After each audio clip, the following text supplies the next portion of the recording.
আমি একটা government medical কলেজে স্টুডেন্ট, নিউ ফোর্থ ইয়ারে পড়ছেন আপনি? ইয়েস। আমার বাবা বিজনেস করে, আর আমরা দুই বোন। আপনি কি বড় না ছোট? আমি ছোট। আপনি ছোট, আপনার আরেকটি বড় বোন রয়েছে। উনি কি ম্যারিড না আনম্যারিড? ম্যারিড। ওকে, আপনাদের বাড়ি কোথায়? বরিশাল। ওকে, বরিশাল আসলে খুবই সুন্দর একটা শহর। বরিশালের বন্ধু যারা শুনছেন তাদেরকে বলি, বরিশাল আসলে খুবই সাজানো গোছানো, খুব সুন্দর একটা শহর। ওখানে শহরের মাঝখানে একটা পুকুর আছে, পুকুরটার নামটা কি মনে আছে? বিবির পুকুর বলে, বিবির পুকুর বলে। তো চলুন আপনার গল্পটা শুরু করি। ছায়া, কোথা থেকে শুরু করবেন? ছোট থেকে শুরু করি। জি প্লিজ। আপনি একটু জোরে বলবেন। হ্যাঁ, আপনার কথা শুনে মনে হচ্ছে যে আপনাকে আমরা স্টুডিওতে নিয়ে এসেছি, কোনো কিছু খাবার টাবার কিছু দেয়নি, একদম দুর্বল। হ্যাঁ, একটু জোরে বলতে হবে প্লিজ। ওকে, চলুন শুরু করা যাক। আমার ছোটবেলাটা বিশেষ করে শহরেই বেশি কেটেছে। আমি স্টুডেন্ট হিসেবে মোটামুটি ভালোই ছিলাম, তার জন্য আমাকে শহরে পড়াশোনা করানোর জন্য শহরে রাখা হয়েছে। আমি মতিঝিল আইডিয়ালি স্টুডেন্ট ছিলাম। তো ওইখানে পড়াশোনা করতাম। ক্লাস 6 পর্যন্ত ওইখানে পড়ার পর আমি অসুস্থ হয়ে যাই। অসুস্থ হয়ে যাওয়ার পরে আমি আমার গ্রামে শিফট হই। শিফট হওয়ার পরে আমি আমাদের ওইখানে গভর্নমেন্ট গার্লসে ভর্তি হই। ওইখানে আমার পড়াশোনা হয়। আমি ক্লাস 5-এ বৃত্তি পেয়েছিলাম, ক্লাস 8-এও বৃত্তি পেয়েছিলাম, এবং ক্লাস 9-এ সায়েন্স থেকে পড়াশোনা। ওকে, এসএসসি আপনি সায়েন্স ব্যাকগ্রাউন্ড ছিল? Background science, SSC, higher math সহ। বাহ। আমার ক্লাস যখন আমি 7-এ পড়ি তখন একটা ছেলে আমাকে খুব ডিস্টার্ব করে, অফার করে জাস্ট, কিন্তু তখন আমি এই ব্যাপারটা সম্পর্কে কোনো অবহিতই না, কিছুই আমি জানি না। আপনি ক্লাস 7-এ থাকা অবস্থায় আপনি ফিলিংসটাই বোঝেন না যে আসলে ব্যাপারটা কি? তখন আমার মাথার মধ্যে শুধু একটাই ইয়ে ছিল যে আমি পড়াশোনা, এর বাইরে কিছু তেমন কিছু না। এবং আমি খুব চঞ্চল ছিলাম। আমার ফ্যামিলি ব্যাকগ্রাউন্ডের যত পার্সন আছে সবাই আমাকে খুব পছন্দ করতো। তারপর যখন আমি ক্লাস 7-এ যখন পড়ি তখন থেকে সবসময় আমার প্লেস ছিল 1। তো তারপর 7-এ যখন পড়ি তখন ওই ছেলেটা আমাকে ডিস্টার্ব করে। তখন আমি আমার বাসায় জানাই। ছেলেটা আসলে কে ছিল? ছেলেটা সম্পর্কে আমাদের একটু বলুন, যে আপনার পাড়ায় আশেপাশে থাকতো বা এরকম কিছু? আপনার বয়সের ডিফারেন্স কতটুকু ছিল? হ্যাঁ, আমার থেকে বয়সে 5 বছরের মতো ডিফারেন্স, কিন্তু ছোট ছিল আপনার 5 বছর? আমার 5 বছর বড় ছিল। আর ও পড়াশোনা সেরকম না, আমি ক্লাস 7-এ যখন পড়ি ও তখন ক্লাস 9-এ পড়ে। ওকে, ওর পড়াশোনার গ্যাপ ছিল এবং এসএসসি কমপ্লিট হয়নি, ওর গ্যাপ ছিল। পরে ডিস্টার্ব করে, তখন আমি আমার বাসায় জানাই। বাসায় জানানোর পরে আমার বাসায় বলতে আমি আমার কিছু কাজিনের কাছে জানাই। কাজিনের কাছে জানানোর পর আমার কাজিন কি করে ওকে রাস্তা থেকে ডেকে একটু শাসায় দেয় যে এরকম করবে না, এরকম করলে এরকম করবে। তো কিছুদিন চুপচাপ থাকার পর আমি আবার স্কুল যাই আসি, কোনো প্রবলেম করে না। কিছুদিন চুপচাপ থাকে, তারপর দেখা গেছে আমি যখন স্কুল যাই আমার সাথে সাথে যায়, আবার আমি যখন আসি তখন আমার সাথে সাথে আসে, এবং নানা রকম সাউন্ড করে। কি ধরনের সাউন্ড করতো মনে আছে? হ্যাঁ, এইরকম যে ভালো লাগে বললেই তো হয়, কি প্রবলেম, আমরা কি চলি না, এরকম বিভিন্ন রকম সাউন্ড করে। তো সাউন্ড করে এইভাবে ক্লাস 7 শেষ হয়ে যায়, ক্লাস 8 শেষ হয়ে যায়। তো 8-এ যখন আমি বৃত্তি পরীক্ষা দেব, তো বৃত্তি পরীক্ষাটা আমাদের স্কুল থেকে একটু দূরে আরেকটা স্কুলে আমার সেন্টারটা। তো ওই স্কুলে যাই আমি বৃত্তি পরীক্ষা দেই। তো পরীক্ষার মধ্যে ও হলের পিছন দিয়ে ওয়াল টপকায় হলের ভিতরে ঢুকে। তো ভিতরে ঢোকার পরে আমার সাথে কথা বলার জন্য আমার দাঁড় করায়। তারপরে কথা বলার জন্য দাঁড় করানোর পরে আমি বলি যে আপনি আমাকে এইভাবে ডিস্টার্ব করতেছেন, আমার পরীক্ষা চলতেছে, এটা কিন্তু ঠিক না। তো তারপর আমি বাসায় এসে ফার্স্ট তো আমার কাজিনদের কাছে আমি আবারও বলি। তো ওনারা বলে যে বাসায় কিছু বলিস না, এটা বাসায় বললে হয়তো সবাই টেনশন করবো। তো ওনারা আবার ওকে ডাইকা বলে যে তোমার একবার শাসায় দিলাম, ইয়ে হয় নাই, আরেকবার এরকম করলে কিন্তু একেবারে মাইরাটে পাটা ভাঙিয়ে দেবো, এরকম ভেঙে দেবে, এরকম কিছু বলে। কারা বলতো? আপনার কাজিন বলতো? কাজিনরা বলতো। আমার ছেলে। আপনার বাবা মাকে কাউকে জানাই না, আমার কোনো প্রবলেম হলে আমি ওদেরকেই জানাইতাম। আপনি বাবা মাকে কেন জানাতেন না এটা আমাদের একটু বলবেন? হেজিটেট ফিল করতেন নাকি কোনো ভয় পেতেন না কোনো সমস্যা? হ্যাঁ, হেজিটেট ফিল করতাম। দ্বিতীয়ত আমার আব্বু খুব একটু সেনসিটিভ টাইপের লোক, কোনো ভেজাল বা আমাদের ওইখানে যে আমার আব্বুকে পছন্দ করে না এরকম কেউ নাই। তো তার জন্য আমি আমার আব্বুকে কিছু বলতে পারতাম না। আব্বুকে আমি অনেক ভয়ও পাইতাম, কিছু বলতাম না। আপনি আপনার আব্বুকে অনেক ভয় পেতেন? আর আপনার মা? আমার মাকে ওদেরকেও আমি কিছু বলিনি, কারণ আমি যে কোনো প্রবলেম পড়লে ওদেরকে বললে এটা সলভ হয়ে যায়। এখানে আমি একটু নোট করতে চাই সবাইকে, দেখবেন যে এই বয়সে, বিশেষ করে ও কিশোরী বয়স, ক্লাস 7 এর কথা বলছে, এই সময়টায় বাবা কিংবা মা তার সন্তানের সবচেয়ে ভালো বন্ধু হওয়া প্রয়োজন। দেখুন, ওর জীবনে কিন্তু অনেক বড় একটা ঘটনা ঘটে যাচ্ছে এবং সেটা ও তার কাজিনদেরকে বলছে। সমস্যা কিন্তু জট পাকাচ্ছে, যেটা যদি বাবা মাকে বলতো তাহলে হয়তো সমস্যাটা অন্যভাবে হলেও সেটা সমাধান হতে পারত, কিন্তু সে তার বাবা মাকে বলেনি, কারণ তার বাবা এবং তার মা তার ক্ষেত্রে খুব বেশি ফ্রেন্ডলি না। খুব বেশি ফ্রেন্ডলি না হলে এই ঘটনাগুলো বা এই গল্পগুলো আসলে বলা যায় না। যাই হোক, তারপরে কি হলো? তারপর মানে ও চুপচাপ থাকে, অনেকদিন চুপচাপ থাকে। আমি ক্লাস 8 শেষ করি, 9 শুরু হয় আমার, 9ও প্রায় অর্ধেকটা শেষ হয়ে যায়। জি। তারপর আমার কিছু মানে নিউ ফ্রেন্ড হয়, কিছু আগের ফ্রেন্ডরা ক্লাস চেঞ্জ আমার হলে এটা থেকে হয়, হ্যাঁ। আমার থেকে আগের ফ্রেন্ডরা দূরে সরে যায়, আবার কিছু নিউ ফ্রেন্ড হয় আমার। তো নিউ ফ্রেন্ডদের সাথে আমি খুব খুব চঞ্চল থাকি, খুব এনজয় করি, কিন্তু আমার পড়াশোনাটা খুব খুব ভালো, seriously আপনি করছেন। সিরিয়াসলি খুব ভালোভাবে চলছে আমার পড়াশোনাটা। ওকে। তারপর যখন 10-এ আমি পড়ি, তখন মানে আমার টেস্ট পরীক্ষার কিছুদিন আগে মানে ছেলেটা খুব বেশি ডিস্টার্ব করা শুরু করে, খুব বেশি কি ডিস্টার্ব ধরনের করে। ডিস্টার্ব করতো? ডিস্টার্ব করে মানে রাস্তায় দাঁড়া করায়, মানে চিঠি দেওয়ার চেষ্টা করে, এরকম ফোন করার চেষ্টা করে আমাদের বাসায়, বা অনেক সাইন সিম্পটম করে, যেটা আমি বুঝি যেটা ও করছে। তো আমার কাছে জিনিসগুলো খুব খারাপ লাগে। তো একদিন আমি আমার স্কুলের মধ্যে যখন মানে আমার ফ্রেন্ডদের সাথে আমি ছিলাম, তো স্কুল থেকে বের হয়েছি মতন স্কুলের সামনে ও মানে আমাকে অনেক ফ্রেন্ডদের মধ্যে দাঁড় করায়, সব ফ্রেন্ডদের বলছে যে সরে যাওয়ার জন্য। সবাই সরে যাওয়ার পর আমি খুব বিরক্ত হই, খুব রাগ বিহেভ করি ওর সাথে। কি করেন আপনি? দেখুন, আপনি রাব বিহেভ না বলে আপনি বলুন যে আপনি যেটা করেছিলেন সেটাই। হ্যাঁ, রাগ বিহেভটা হলো আমি ওর সাথে খুব উচ্চ স্বরে কথা বলি। কি বলেন? উচ্চ স্বরে কথা বলার পর মানে, কেন আমাকে দাঁড় করাইছেন, এইরকম করতেছেন কেন, আপনি কি আমার যোগ্য নাকি, এইভাবে আমি অনেক কথা বলি। গালি টালি দিয়েছিলেন? না, গালি টালি না, আমি ওইটা কখনোই পারি না। ওকে, So, লেটস প্র্যাকটিস টুডে। তারপর মানে আমি একটু মজা করছিলাম। আমি একটু জানি যে ওই ছেলেটা তখন আপনার সাথে কি করলো, আপনি যখন রাগারাগি করছিলেন? ওকে চুপ করে বসেছিল? না, চুপ করে নাই, ও মানে দাঁড়ায়া অনেক চোখগুলা অনেক লাল লাল লাল থাকতো, ওর চোখ টোক বড় করে অনেক ইয়ে হয়েছে। তো আমি মানে এক পর্যায়ে আমি ছেলেটাকে একটা চড় মারি। ও, এক পর্যায়ে ছেলেটাকে আমি কথা কাটাকাটি হয়, এক পর্যায়ে চড় মারি। এখন একটা স্কুলের সামনে অনেক স্টুডেন্ট থাকে, অনেক লোকজন ছিল, এমনকি মানে ওই স্কুলের সামনে ঝালমুড়ি আলারা পর্যন্ত ওর ফেভারিট ছিল, সবাই আমাকে মানে ওর কথা বলতো। তো চড় মারি, এটা ওর খুব গায়ে লাগে। গায়ে লাগার পরে কিছুদিন পর ও আমার একদিন স্কুলের মধ্যে যায়। আপনার স্কুলের মধ্যে যখন যাচ্ছে সেই ঘটনাটা আমি আসবো, তবে তার আগে আমাকে বলেন তো, এই ঝালমুড়িওয়ালাও তার ফেভারিট ছিল, মানে সবাই ফেভারিট ছিল, মানে ব্যাপারটা ঠিক বুঝতে। ও কি একই স্কুলে পড়তো আপনার? না, আমি গার্লসে পড়তাম, আচ্ছা। ও বয়েজে পড়তো।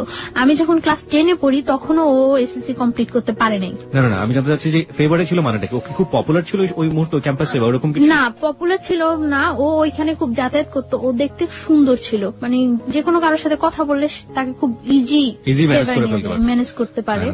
তার ওকে, জন্য ঠিক আছে। তারপরে কি হলো? তারপরে আপনার চড় মারার পরে আপনি বলছিলেন যে চড় মারার পরে কিছুদিন যায়, মনে হয় 4-5 দিন যায়। 4-5 দিন গ্যাপের পরে ও একদিন আমার স্কুলে যায়। তো আমি কলের কাছে ছিলাম, কলের কাছ থেকে আমি ঘুরে আসতে নেওয়ার পরে আমি হঠাৎ ওকে দেখে আমি মানে যেই পথে আসতেছিলাম ওটা ব্যাক করে অন্য পথে আসতে নেই। তো আমার তখন একটু ভয় কাজ করে, মানে আমি দেখতেছি যে ও কয়েকটা ছেলে নিয়ে ঢুকছে, তো ভয় কাজ করে। তারপর আমি ওই ঘুরে আসতে নিলে ও মানে দৌড়ে ঘুরে এসে আমার সামনে দাঁড়ায় আমার হাতে ধরে টান দেওয়ার পর আমি মানে ওইখানে আমি হাত ছাড়েন বলে উঠি। তারপর কিছু মেয়েরা থাকে পিছনে, তারা ওইখানে আসার পর মানে ও আমাকে বলতেছে যে তুমি আমার ওই দিন যে অপমানটা করছো কাজটা ঠিক করো নাই, আমি তোমার একদিন হইলেও আমার বাসায় নিয়ে ছাড়বো, একদিন হইলেও আমার ঘরে ভাত রান্না করার মতো তোমাকে দিয়ে। তো আমি বলছি আচ্ছা ঠিক আছে, পারলে কইরেন। এরকম কথা বলার পরে প্রেক্ষিতে মানে ও তখন চলে আসার পরে অনেক দিন যাবত গ্যাপ থাকে। আমার এসএসসি কমপ্লিট হয়ে যায়, ওকে আমি দেখি না। এসএসসি কমপ্লিট হয়ে যায়, আমি তো মনে করছি ও মনে হয় চলে গেছে, কোথাও ইয়ে হয়ে গেছে। এসএসসি কমপ্লিট হয়ে যায়, আমি ঢাকা আসি। আমি আগে আমাদের ওইখানে কলেজেই ভর্তি হই আর পরে ঢাকা আসি। তখন ওই ইয়ারের সিস্টেম ছিল মানে পয়েন্টেই ভর্তি করানোর জন্য ওই ইয়ার সিস্টেম হয়। তো আমি হোলি ক্রসে ভর্তি হই, ফার্মগেট হোলি ক্রসে ভর্তি হওয়ার পর আমি এখানে একেবারে শিফট হয়ে যাই ফার্মগেট হোস্টেলে। এখানে পড়াশোনা করে মাঝে মাঝে বাড়ি যাওয়া হয়, ঈদে বাড়ি যাওয়া হয়। এমনিতে ততটা বাড়ি যাওয়া হয় না, খুব ইয়ে থাকে আমার উপরে, খুব প্রেশার থাকে পড়াশোনার উপর যে আমার রেজাল্ট ভালো করতেই হবে। তো আমার চলছে, ভালোই পড়াশোনা চলছে। ইন্টার পরীক্ষা দেওয়ার পরে বাড়ি যাই অনেক দিন থাকি বাড়িতে, ওকে। যতদিন পর্যন্ত রেজাল্ট না হয় বাড়িতে থাকি। রেজাল্ট হওয়ার কিছুদিন আগে আমি ঢাকা আসি মেডিকেলের জন্য কোচিনে এডমিট হই। তো এখানে কোচিং টুচিং করার পরে মেডিকেল আমি এডমিশন দিই। মেডিকেলে এডমিশন দেওয়ার পরে আমার মেডিকেলে চান্স হয়। চান্স হওয়ার পরে ওইখানে ভর্তি টর্তি হওয়ার কিছুদিন পরে ক্যাম্পাস বন্ধ হওয়ার পরে আমি বাড়ি যাই।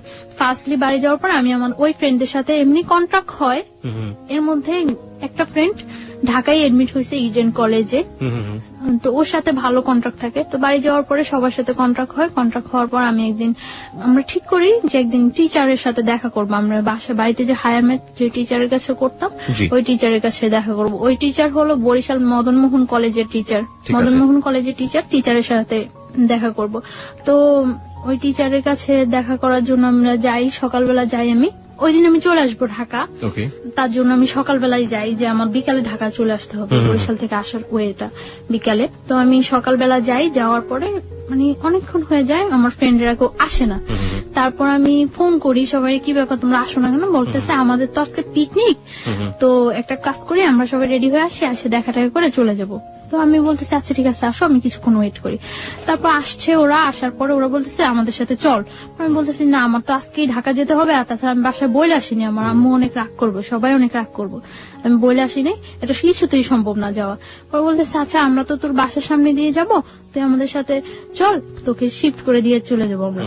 তো আমি আচ্ছা ওকে ঠিক আছে। তো আমি একটা ওরা এই মাইক্রোটাতে করে আসছিল, আমি ওই মাইক্রোতে ওরা উঠে আমি পথ থেকে নেমে যাবো, তো আমি লাস্টে উঠি। ওঠার পরে আমি যখন মানে উঠে আমি নক করি, পরে ঘোরার পরে আমার আর কিছু মনে নেই। এখানে যে কি হয়েছিল আমি কিছুই বলতে পারবো না, জাস্ট আমি একটা স্মাইলের মতো ফিল করছি। তারপর আমি আর কিছু মনে নেই, আমার সেন্স ছিল না। আমার যখন সেন্স আসে তখন সন্ধ্যার দিকে আমি ফিল করতেছি যে তখন সন্ধ্যা জাস্ট আজান হচ্ছে এরকম সময়, এবং তখন আমি দেখতেছি যে আমি মাওয়া ঘাট ওভার করেছি, just Postogola bridge, Dhaka Postogola bridge. কিন্তু আমি তখন মুখে কিছু বলতে পারছি না এবং কোনো কিছু, আমি জাস্ট একবার কি দুইবার চোখ খুলে আবার চোখ অফ হয়ে গেছে। তারপর আমি আর কিছু বলতে পারবো না। যখন আমার সেন্স আসছে রাত্রে, তখন প্রায় 2:30 কি 3টা বাজে মনে হয়, আমি ওইরকম মনে হচ্ছিল আমার কাছে 2:30 কি 3টা বাজে। তখন আমি যে জায়গা ওই জায়গাটা টাঙ্গাইল, মানে আমি ব্যাক আসার সময় দেখেছি যে ওটা টাঙ্গাইল, কিন্তু তখন আমি জানি না ওটা যে টাঙ্গাইল। আমি একটা বাসায় আছি, ওই বাসায় অনেক লোকজন আছে, এবং আমি এর মধ্যে যখন আমি মাওয়াতে পোস্তকলা ব্রিজ, মাওয়া ঘাট যখন শেষ হলো, পোস্তকলা ব্রিজে যখন আমি চোখ খুললাম, তখন আমি দেখছি যে আমার পাশে ওই ছেলেটা বসা, সামনে আরেকটা ছেলে বসা, মাইক্রোতে 2টা ছেলে, আর আমি সামনে যে ছেলেটা বসা ওই ছেলেটাকে আমি কখনোই দেখি নাই, আর আমার সাথে পরিচিত না ছেলেটা। আপনি কি মাইক্রোতে তখন? তখন আপনি মাইক্রোর ভিতরে? তখন আমি এর মধ্যে যে 2বার চোখ খুললাম, তখন আমি দেখতে পেয়েছি যে আমার সামনে ছেলেটা ড্রাইভারের পাশে বসা, যাকে আমি কখনোই দেখিনি এর আগে, আর আমার পাশে ওই ছেলেটা। এবং তারপর তো রাত্রে আমি যেই বাসায়, যখন আমার সেন্স আসে তখন আমি ওই বাসায়, এবং আমি দেখি যে আমার চারপাশে অনেক লোকজন, ওই বাসার অনেক মেম্বার, বাট আমি তাদের কাউকে তো কখনোই দেখিনি, চিনিও না। তারপর আমি জিজ্ঞাসা করলাম যে আমি এখানে কেন আসছি এবং কিভাবে।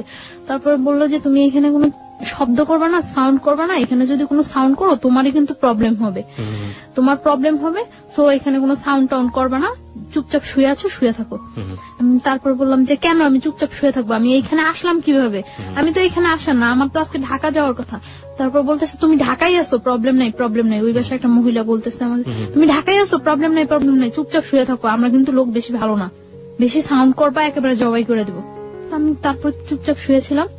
সকাল হওয়ার পর আমি দেখলাম যে ওই ছেলেটা আসছে ওই বাসায়, ওই বাসায় ছিল না, আমি ছিলাম ওই বাসায়, আসছে। এবং আসার পরে মানে এতক্ষণ তো আমি সবার সাথে কন্টিনিউ ছিলাম, আসার পরে আমাকে একটা রুমে আলাদা করে মানে বসিয়ে আমার হাত পা বেঁধে দেওয়া হয়েছে। বেঁধে তারপরে ও বলতেছে এবার বুঝছো আমার সাথে খারাপ ব্যবহার করার কি ফল, আমি তো তোমার আগেই বলছিলাম যে আমার সাথে রাফ বিহেভ করে কিছু করতে পারবো না, আমার সাথে খারাপ ব্যবহার করার ফল বুঝছো। আমি বলছি যে আপনি কেন নিয়ে আসছেন আমাকে এখানে। পরে বলতেছে দেখো আমি তোমার নিয়ে আসছি, আমি তোমার কোনো ক্ষতি করবো না, তুমি আমাকে বিয়ে করো, সবকিছু ঠিক হয়ে যাবে, তুমি বিয়ের কন্ডিশনে তুমি যেটা বলবো সেটাই ওকে। পরে আমি বলছি কেন আমি আপনাকে বিয়ে করব? আমি তো আপনাকে বিয়ে করার প্রশ্নই জাগে না। আপনি নিজের অবস্থানটা আর আমার অবস্থানটা চিন্তা করেন। আমি একটা মেডিকেল স্টুডেন্ট আর আপনি একটা যে কোনো ওয়েই নেই আমার সাথে আপনার বিয়ে হওয়ার মতো। আমি কেন আপনাকে বিয়ে করবো? আপনি যে আমাকে এখানে তুলে নিয়ে আসছেন, এটা যদি কেউ জানে আপনার যে কি অবস্থা হবে একবার চিন্তা করছেন? পরে বলতেছে আমি তো তোমাকে তুলে নিয়ে আসছি, এটা তো কেউ জীবনে জানবো না, সবাই তো জানে তুমি আমার সাথে পালায় চলে আসছো। আমি বলছি হোয়াট, আমি আপনার সাথে পালায় আসছি মানে? পরে বলতেছে তোমাকে আমি নিয়ে আসছি তখন সকাল 8:30, আর 9:30-র মধ্যে অত্র এলাকার এমন কোন লোক নেই যে জানে যে তুমি আমার সাথে পালায় আসছো। আমি মানে কি? পরে বলতেছে তুমি তো এটাই বুঝলা না আমি যে কি করতে পারি। তোমাকে আমি নিয়ে আসার পরে আমার বন্ধু বান্ধব হইতে সবাই এলাকায় পাবলিশ করে দিছে যে তুমি আমার সাথে পালায় আসছো, আর তোমার সাথে যে আমার আগে থেকে একটা ইয়ে হইতেছিল এটা তো সবাই জানে। পরে আমি বলতেছি আশ্চর্য, এই কথা কেউ বিশ্বাস করবো না যে আমি আপনার সাথে পালায় আসছি। আমি আপনার সাথে পালায় আসতে যাবো কেন? পরে বলতেছে কেউ বিশ্বাস করবে না, কিন্তু করানো হয়েছে, সবাই এখন জানে যে তুমি আমার সাথে পালায় আসছো, বিশ্বাস করো না। তারপর ও কয়েকটা নাম্বারে ফোন দিল, ফোন দিয়ে সবাই একই কথা বলতেছে, মানে ওর পরিচয়টা ও না দিয়ে জিজ্ঞাসা করতেছে যে ওই মেয়েটার সম্পর্কে এই কথাটা শুনলাম, ওই মেয়েটা নাকি পালাই গেছে, এরকম এরকম সবাই একই কথা বলতেছে। হ্যাঁ মেয়েটা পালাই গেছে, কত খারাপ মেয়ে, বাবা কত কষ্ট করে পড়াশোনা করেছে, খুব বিশ্রী কমান্ড করতেছে সবাই আমার সম্পর্কে। আমি কান্না শুরু করে দিচ্ছি। পরে বলতেছে কান্না করে কোনো লাভ নেই, যা হওয়ার হয়ে গেছে, তুমি মাইনে নাও, বিয়ে করো। আমি জীবনেও না। তারপর ও চলে গেছে। চলে যাওয়ার পরে দুপুরে আমাকে খাইতে দিচ্ছে, এই পর্যন্ত আমাকে কোনো কিছু খাইতে দেয়নি। দুপুরে আমাকে ওই বাসায় খাইতে দিছে শুটকি, বেগুন, ভাত খাইতে দিছে, যা আমি কখনোই খাইনি এর আগে। খাইতে দেওয়ার পর আমি খাই নাই। না খাওয়ার পরে ও এসে আমার বলতেছে সোজাসুজি খাও, না হলে কিন্তু মারবো। আমি বলছি আপনি আমাকে মারবেন কেন? আপনি মারার কি আমাকে? আমাকে আমার বাবা মা পর্যন্ত কোনো টাচ করে নেয় আর আপনি মারবেন? পরে বলতেছে আমি মারার কে, তুমি দেখবা। পরে বলতেছে খাও। পরে আমি বলছি না আমি খাবো না, আমি এই খাবার খাবো না। পরে বলছি কি খাইবা? আমি বলছি আমি কিচ্ছু খাবো না, আমার বাড়িতে নিয়ে আসেন, আমার বাড়িতে দিয়ে আসেন। আপনারা আমার বাড়িতে না দিয়ে আসেন, আমার বাড়ি কারোর সাথে কন্ট্যাক্ট করতে দেন, সে এসে আমার বাড়ি থেকে লোকজন এসে আমাকে নিয়ে যাবে। ইম্পসিবল, তুমি তো তোমার বাড়ি থেকে আর কখন জীবনেও কন্ট্যাক্ট করতে পারবে না, তুমি আর জীবনেও তোমার বাড়ির কারোর কাছে যাইতেও পারবো না, কন্ট্যাক্ট করতে পারবে না। তারপর চলে গেছেন। তো আমি আর কি বলবো, চুপচাপ ছিলাম, আমি খাইনি। তারপর রাত্রে আবার আসছে, রাত্রে এসে বলছে তুমি চিন্তা করছো, ডিসিশন নিছো, কি করবা? আমি বলছি ডিসিশন নেওয়ার কিছু নেই, আমার পক্ষে আপনাকে বিয়ে করা সম্ভব না। আর আগে তো যা ছিল এখন তো আরো আগে সম্ভব না। আপনি কত বড় একটা অপরাধ করছেন, আপনি আমার তুলে নিয়ে আসছেন না জানে, তারপরে আনছেন টানছেন সবার কাছে, আবার এটা প্রকাশ করে দিচ্ছেন আমি আপনার সাথে পালাই আসছি।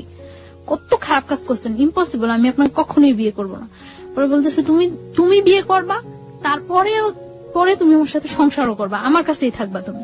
বলছে না আমি কখনো এই কাজ করবো না, আমি আপনার বিয়ে করবো না, আপনি যদি আমার মায়েরাও ফেলান তারপর আমি আপনাকে বিয়ে করবো না।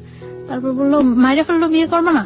না, আমি বলছি না করবো না। তারপর বলতেছে যে খাও, এখন ডিম ভাজি আর ভাত নিয়ে আসছে খাওয়ার জন্য। যে জায়গায় নিয়ে গেছে ওই ফ্যামিলিটা ততটা এস্টাবলিশড ফ্যামিলি না, কিন্তু মানে লোকগুলা খুব ভালো না, এটা আমার কাছে আমি ফিল করতে পারছি যে লোকগুলো খুব ভালো না। তারপর বলছে খাইবা না? পরে আমি বলছি না খাবো না। তারপরে তখন আমার অনেক মানে চুল ছিল, বড় চুল ছিল, আমি তখন বোরকা পরি না, চুল ছিল। তখন বলতেছে যে এখন যদি আমি তোমার চুলগুলি সব কাটে দেই তারপর কি তুমি খাইবা? আমি বলছি আপনি আমার চুল কাটবেন কেন? তোমার চুল কাইটা, তোমার চুল একেবারে মানে চুরি করলে মানুষ যেভাবে চুল কাটে ওইভাবে চুল কাইটা তোমার যদি একেবারে চেহারা নষ্ট করে সব ইয়ে করে যদি তোমার রাস্তায় ছেড়ে দেয় তারপরে কেমন হইব? তার চেয়ে বরং তুমি স্বাভাবিক আমাকে বিয়ে করো, বিয়ে করার পরে তুমি যদি পড়াশোনা করতে চাও, সব যা করতে চাও সবকিছু ঠিক আছে, আমি তোমার পড়াশোনা করো। না আমি আপনাকে বিয়ে করবো না। পরে এভাবে আরো 2-3 দিন চলে গেল। হ্যাঁ না খাওয়া, আমি খুব উইক হয়ে যাচ্ছি, না খাওয়া 2-3 দিন চলে গেছে। 2-3 দিন চলে যাওয়ার পরে টর্চার করা শুরু করলো। টর্চার বলতে কি এমনিতে কোনো টর্চার না, জাস্ট চর মারতো। আর আমার মানে পা বাঁধা এইভাবে বাইধা রাখছিল, তো পায়ের নখের মধ্যে পাড়া দিয়ে দাঁড়ায় থাকতো, যেটা খুব পেন ফিল হতো, কারণ নখ তো খুব সেন্সিটিভ জায়গা, ওইখানে পাড়া দিলে খুব পেন ফিল হতো। তখন আমি মানে চিল্লাইতে চাইলে মুখ বন্ধ করে ধরে রাখতো। তো এইভাবে প্রায় 7-8 দিন চলে গেছে। 8 দিন 9 দিনের দিন 9 দিনের দিন আমি মনে ইয়ে করছি, নিজে নিজে ইয়ে করতেছি যে এখান থেকে আমার, যেহেতু আমার ফ্যামিলি কেউ জানেই না আমি কোথায় আছি, আর এখান থেকে আমার খুঁজে বাই করা সম্ভব না যে আমি এইখানে আছি, যে খুঁজবো তারা খুঁজে যে বাই করবো, তারা কি আমার আদৌ খুঁজতেছে না এইটাই মনে করতেছে যে আসলে আমি পলাই গেছি, সেটাও তো আমি জানি না যে আমি কিভাবে শিওর হম যে হ্যাঁ আমার তারা খুঁজতেছে, তারা আমার খুঁজে নিবো, এই আশায় যে আমি বসে থাকবো, কিভাবে আমি শিওর হবো? তারপর আমি ইয়ে করলাম যে না, আমি ওর ওয়েতে রাজি হয়ে যাই, তবে কিছু কন্ডিশন দিয়ে। তারপর ও আসে রাত্রে আসার পর ওই বাসায় থাকে না, ওই বাসায় শুধু আমি থাকি। ওই বাসায় থাকে না, একটা ঘরের মধ্যে আমাকে আটকে রাখছিল। ঘরটা হলো অর্ধেক টিন অর্ধেক মাটি, এরকম ঘর। তো আমি তারপর আসার পরে আমি বলছি আচ্ছা ঠিক আছে, আমি আপনার বিয়ে করতে রাজি, তবে সত্য আছে। সত্য হলো আমার পড়াশোনা শেষ না হওয়া পর্যন্ত আমি আপনার সাথে কোনো রিলেশনে যেতে পারবো না। যেহেতু আমার ক্যারিয়ার আছে, আমি মেডিকেল স্টুডেন্ট, আমার এত কষ্ট করে যেহেতু আমি এতটুকু আসছি, আমার ইয়াটা শেষ হোক, সেটা আপনার জন্য বেটার হবে, আমার জন্য বেটার হবে। যেহেতু আপনিও ততটা এস্টাবলিশড না, তখনও একটা চাকরি করতো নাকি, ওই যে অনেকদিন আগে চলে আসছে দেশ থেকে, আসে ঢাকা একটা চাকরি করতো। তো বললো যে এটা কি, এই কথা কি থাকবো? আমি বলতেছি হ্যাঁ এই কথা থাকবো, আমি পড়াশোনা করা পর্যন্ত আমাকে আপনি কোনো ডিস্টার্ব করবেন না, আমি তো বিয়ে তো করছি না। আর তারপরে বলতেছে ওকে। আপনি আসলে ডিস্টার্ব না করা বা রিলেশন বলতে আসলে কি বোঝালেন, যে ফিজিক্যাল রিলেশনের কথা? ফিজিক্যাল বা মেন্টালি বা ওর পরিবারে নিয়ে সংসার, যাওয়া, হ্যাঁ। মানে সবকিছু থেকে যাতে অ্যাভয়েড করতে পারি সবকিছু। আমি ওকে বললাম যে দেখেন, আপনি তো খুব ভালো করে জানেন যে আমি মেডিকেলে পড়াশোনা করি, আমার রেজাল্ট কি বা আমার ক্যারিয়ারটা কেমন হতে পারে। আর আমার ক্যারিয়ার, আমি যদি আপনাকে বিয়ে করি তাহলে তো আপনার ক্যারিয়ার, আমার ক্যারিয়ারের সাথে আপনিও তো জড়িয়ে গেছেন, তাহলে আমার একটা ভালো ক্যারিয়ার হলে সেটা আপনার জন্য ভালো হবে। তো আপনি আমাকে কয়েকটা বছর সময় দেন, আমার ইয়েটা শেষ হোক, পড়াশোনাটা শেষ হোক, তারপরে আমি আপনার সব ওয়ে মানিয়ে নেব। সেই পর্যন্ত আপনি আমাকে কোন রকম জোড়াজুড়ি বা কোন রকম ইয়ে করতে পারবেন না। পরে বলতেছে আচ্ছা ঠিক আছে। তারপর মানে ওই দিন রাত্রে চলে যায়, সকালে ও একজন লোক নিয়ে আসে। লোকটাকে, এটা কি কাজী না উকিল না কি আমি কিছুই জানি না, একটা লোক নিয়ে আসে, স্টাম্প নিয়ে আসে। স্টাম্পের মধ্যে ওই লোকটা আমার একটা ছবি তোলে আর ওর একটা ছবি তোলে, দুইটা ছবি পাশাপাশি রেখে পিন আপ করে দেয়। পিন আপ করে ওই লোকটা স্টাম্পে যে কি লেখে সেটাও আমি জানি না, জাস্ট স্টাম্পের মধ্যে আমি সই করে দেই। তাও আমি মানে সই করার সময় ভাবতেছি যে আমি কি সই করব না করব না, ওটা সারা জীবনের প্রশ্ন, কি করব আমি। তখন আমি সই করার সময় ভাবতেছি, তখন ও আমার একটা চড় মারলো লোকটার সামনে একটা চড় মারার পরে বলতেছে যে আগেই তো কথা হয়ে গেছে, এখন আবার এরকম করার কি আছে। লোকটা মনে করতেছে না যে আমি তোমার জোর করে নিয়ে আসছি। পরে আমি আমার ফুল নেমটা অর্ধেক লিখি আর বাকিটা লেখি না। ফুল নেমের অর্ধেক লিখি, ও সই করে দেয়। সই করে দেওয়ার পর ওই দিনই মানে সকালে 8টার দিকে ইয়ে হয়, 9টার দিকে ওই বাসা থেকে বের হয়ে নিয়ে আসে। বাসা থেকে বের হওয়ার পরে যখন বাসে উঠি তখন দেখি যে এটা টাঙ্গাইল। তো ঢাকা নিয়ে আসার পরে আমি ওই দিনই ঢাকা, আমি আমার হোস্টেলে আমি বলি যে আমি আমার হোস্টেলে চলে যাই, আপনার সাথে বিয়ে তো হয়ে গেছে। আমি হোস্টেলে উঠি। হোস্টেলে ওঠার পরে 2-3 দিন ভালো যায়, কোনো ইয়ে করে না। আমি আমার ফ্যামিলির সাথে যোগাযোগ করার চেষ্টা করি যে কি করব আমি এখন। আমার ফ্যামিলির সাথে যোগাযোগ করার জন্য অনেক চেষ্টা করি, বাট আমার ফ্যামিলির সাথে কোনো কন্ট্যাক্ট করতে পারি না। কেন পারেন না? মানে বাড়ির যে নাম্বারটা, ওই নাম্বারটা অফ থাকে, ওই নাম্বারটা অফ। আর অন্য কোন নাম্বার আমার কাছে মনে নেই, আমার মানে ইয়ে থাকে না। তারপর আমি অনেক ট্রাই করার পরে আমি আমার মানে দুলাভাইয়ের সাথে, বোনের হাজবেন্ডের সাথে যোগাযোগ করি। যোগাযোগ করার পরে উনি বলতেছে যে আচ্ছা যা হয়েছে তো হয়ে গেছে, কেউ বিলিভ করে না যে তুমি ইয়ে করছো, তোমার নিয়ে গেছে, সবাই এটাই বিলিভ করে। আর দেখো গ্রাম তো, সমাজ তো, সবাই একটাই জিনিস বিশ্বাস করে যে তুমি ইয়ে করছো, চলে গেছো। আর এখন যদি তুমি ফিরে আসো, এটা মানে কেউ মাইনা নিব না, এটা সবাই তোমার বরং ধিক্কার দিব। তো আমি তারপর বুঝাই বলি, অনেক বলার পরে আমি ট্রাই করি আমার ফ্যামিলির কাছে ফিরে যাওয়ার জন্য, কিন্তু তারা কেউ আমাকে নেওয়ার ইয়ে করে না। তখন আমার যে দুলাভাই, ওনার সাথে আমার বোনের জাস্ট ইয়ে হয়, এঙ্গেজ হয়, বিয়ে হয় না। তখন বলে যে দেখো এইটার কারণে হয়তো তোমার বোনের অনেকটা ইয়া ফিল করতে হতে পারে। তো উনি এই কথা বলার পর আমি মানে চুপচাপ থাকি। তারপর উনি বলে যে তুমি যেভাবে আসো ওইভাবে থাকো, তোমার যতটা হেল্প প্রয়োজন সব আমি করব, কেউ ইয়ে করবে না। তোমার হেল্পের প্রয়োজন আমি, যতটা ইয়ে করার প্রয়োজন আমি করব, তুমি পড়াশোনা করতে থাকো, আমি ট্রাই করব তোমাকে যথাসম্ভব বাহিরে পাঠিয়ে দেওয়ার জন্য। কারণ তুমি বাহিরে গেলে গিয়ে তো ওরা আয়ত্তার বাইরে চলে যাবে। জানালেন না ব্যাপারটা? হ্যাঁ জানাই, কিন্তু তারা কেউ আমাকে নেওয়ার জন্য আগ্রহ ফিল করে না। আপনি আমাকে একটু বলেন তো, খুলেই বলেন যে আপনি ফার্স্ট কখন বাবা আমাকে জানালেন, কি রিয়াক্ট করলো, আমি একটু জানতে চাই। This is a very important part of this story. হ্যাঁ, আমি যখন মানে ঢাকা আসি, হোস্টেলে উঠি, হোস্টেলে ওঠার পরে তখন আমার কাছে কোনো টাকা পয়সা কিছুই থাকে না। তো হোস্টেলে ওঠার 2-3 দিন পরে আমি আমার একটা ফ্রেন্ডের নাম্বার থেকে আমার বাড়িতে ফোন করি। ফোন করার পরে বাড়ির নাম্বারটা অফ। এইভাবে আরো 4-5 দিন চলে যায়, আমি কারোর সাথে কন্ট্যাক্ট করতে পারি না। তারপরে আমি হঠাৎ একদিন আমি আমার বই নাড়তেছি, বইয়ের মধ্যে আমার ওই দুলাভাইয়ের নাম্বারটা পাইছি। পাওয়ার পরে আমি আমার দুলাভাইয়ের কাছে ফোন দিছি। দুলাভাইয়ের কাছে ফোন দেওয়ার পরে ভাইয়াকে আমি সব বললাম। আপন দুলাভাই এটা? হ্যাঁ। ওকে। সবকিছু বলার পর আমার ভাইয়া বলল যে কেউ আমাকে এখন নেওয়ার জন্য প্রস্তুত না। তারপর আমি আমার মার সাথে কথা বললাম। তারাও কোনো ইয়ে করতেছে না যে তুমি যা হয়েছে তুমি চলে আসো, আমরা তোমার আবার নতুন করে পড়াশোনা করবো, আমাদের কাছে রাখবো, কোনো ইয়ে হবে না। কিন্তু তারা কেউ এরকম কোন, সবার একটাই ক্ষোভ আমি চলে আসছি। সবাই জানে যে আমি পালাই আসছি, কিভাবে আসলাম, এতটা ইয়ে করলো তারা আমার জন্য। সবাই আমাকে খুব ঘৃণা করে। তখন আমি ফিল করি যে সবাই আমাকে খুব ঘৃণা করে। তখন আমার মধ্যেও রাগ হয় যে আমি এতটা তাদেরকে সাপোর্ট দিছি, তারা যেইভাবে চাইছে আমি ঠিক ওইভাবে পড়াশোনা করছি, ওইভাবে ইয়ে হয়েছি। এই মানুষগুলো আমাকে এতটা ভালোবাসতো, আর সামান্য কয়টা দিনের ব্যাপারে এই মানুষগুলো আমার এতটা অবিশ্বাস করে। আমার মধ্যেও খুব রাগ হয় তখন, যে আমি বারবার ফোন করতেছি, বারবার চেষ্টা করতেছি তাদের কাছে যাওয়ার জন্য, কিন্তু কেউ রেসপন্স করতেছে না। একটা লোক বলতেছে না যে আচ্ছা তুমি আসো, বা আমরা আসতেছি তোমার নিয়ে যাবো, বা তুমি আমাদের কাছেই থাকবা, আগের মতো যা হয়েছে সব ভুলে যাও। কেউ আমাকে এই সাপোর্টটা দেয় না। সবাই বলে যে এই কাজটা তুমি কিভাবে করলা, এই কাজটা তুমি কিভাবে করলা। কেউ আমার কথা বিশ্বাসই করে না যে আমি এই কাজটা করি নাই। প্রত্যেকটা মানুষ আমাকে ধিক্কার দেয়, প্রত্যেকটা মানুষ, যে মানুষগুলো আমাকে এত ভালোবাসতো ওই মানুষগুলো প্রত্যেকটা মানুষ ধিক্কার দেয়। তারপর আমি ইয়ে করি যে যা হয়েছে তারা যখন আমার চাই না, আমি আমার নিজের পায়ে যেইভাবেই হোক দাঁড়াইতে হইবই, আমি যেইভাবেই হোক আমার পড়াশোনাটা চালিয়ে যেতে হবে। এর জন্য যদি আমার ওই ছেলের সাহায্য নিতে হয় আমি তাও নিব। তারপর আমার ভাইয়া বলে যে তোমাকে যতটুকু সাপোর্ট করে আমি করবো, তবে আমি এটা করতে পারবো না যে তোমার আমি নিয়ে আসবো, এটা আমি পারবো না। তোমাকে আমি সাপোর্ট করবো, তুমি পড়াশোনা করতে থাকো, আমি ট্রাই করতে থাকি তোমাকে যেভাবে হোক বাহিরে পাঠিয়ে দেওয়ার জন্য। বাহিরে পাঠাইলে তোমার ক্যারিয়ারটাও ঠিক হয়ে যাবে, তুমি কয়েক বছর বাইরে, 4-5 বছর বাইরে থেকে আসলে সবকিছু দেখবে ঠিক হয়ে যাবো। তারপর আমি ভাইয়ের কথা মতো ইয়ে করতে থাকি। তো এটা যেভাবে হোক জানতে পারে যে আমি আমার ফ্যামিলিতে কন্ট্রাক্ট করছি, জানতে পারে। জানার পরে ও হোস্টেলে এখানে নানা রকম প্রবলেম করা শুরু করে। তো হোস্টেলে এখানে নানা রকম প্রবলেম করার পরে হোস্টেল থেকে আমাকে বলে দেয় যে দেখো তুমি ছাড়াও এখানে আরো অনেক মেয়েরা থাকে, সো এরকম প্রবলেম করলে তো সমস্যা, কি হয়েছে ব্যাপারটা বলো।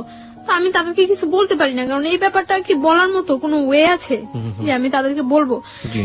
তারপর আমি ইয়ে করি যে আমি ওরা বলি যে কি চান আপনি, যে এইভাবে ডিস্টার্ব করতেছেন, আমি হোস্টেলে প্রবলেম হচ্ছে, আমার পড়াশোনার প্রবলেম হচ্ছে, কি চান। তো ও বলতেছে যে দেখো তুমি আমার বাসায় থাকো, আমার বাসায় থাকতে তো কোনো প্রবলেম নেই, বাসায় থাকো, বাসায় থেকে পড়াশোনা করো, তাহলে আমি তোমার একটা টেক কেয়ারও করতে পারবো।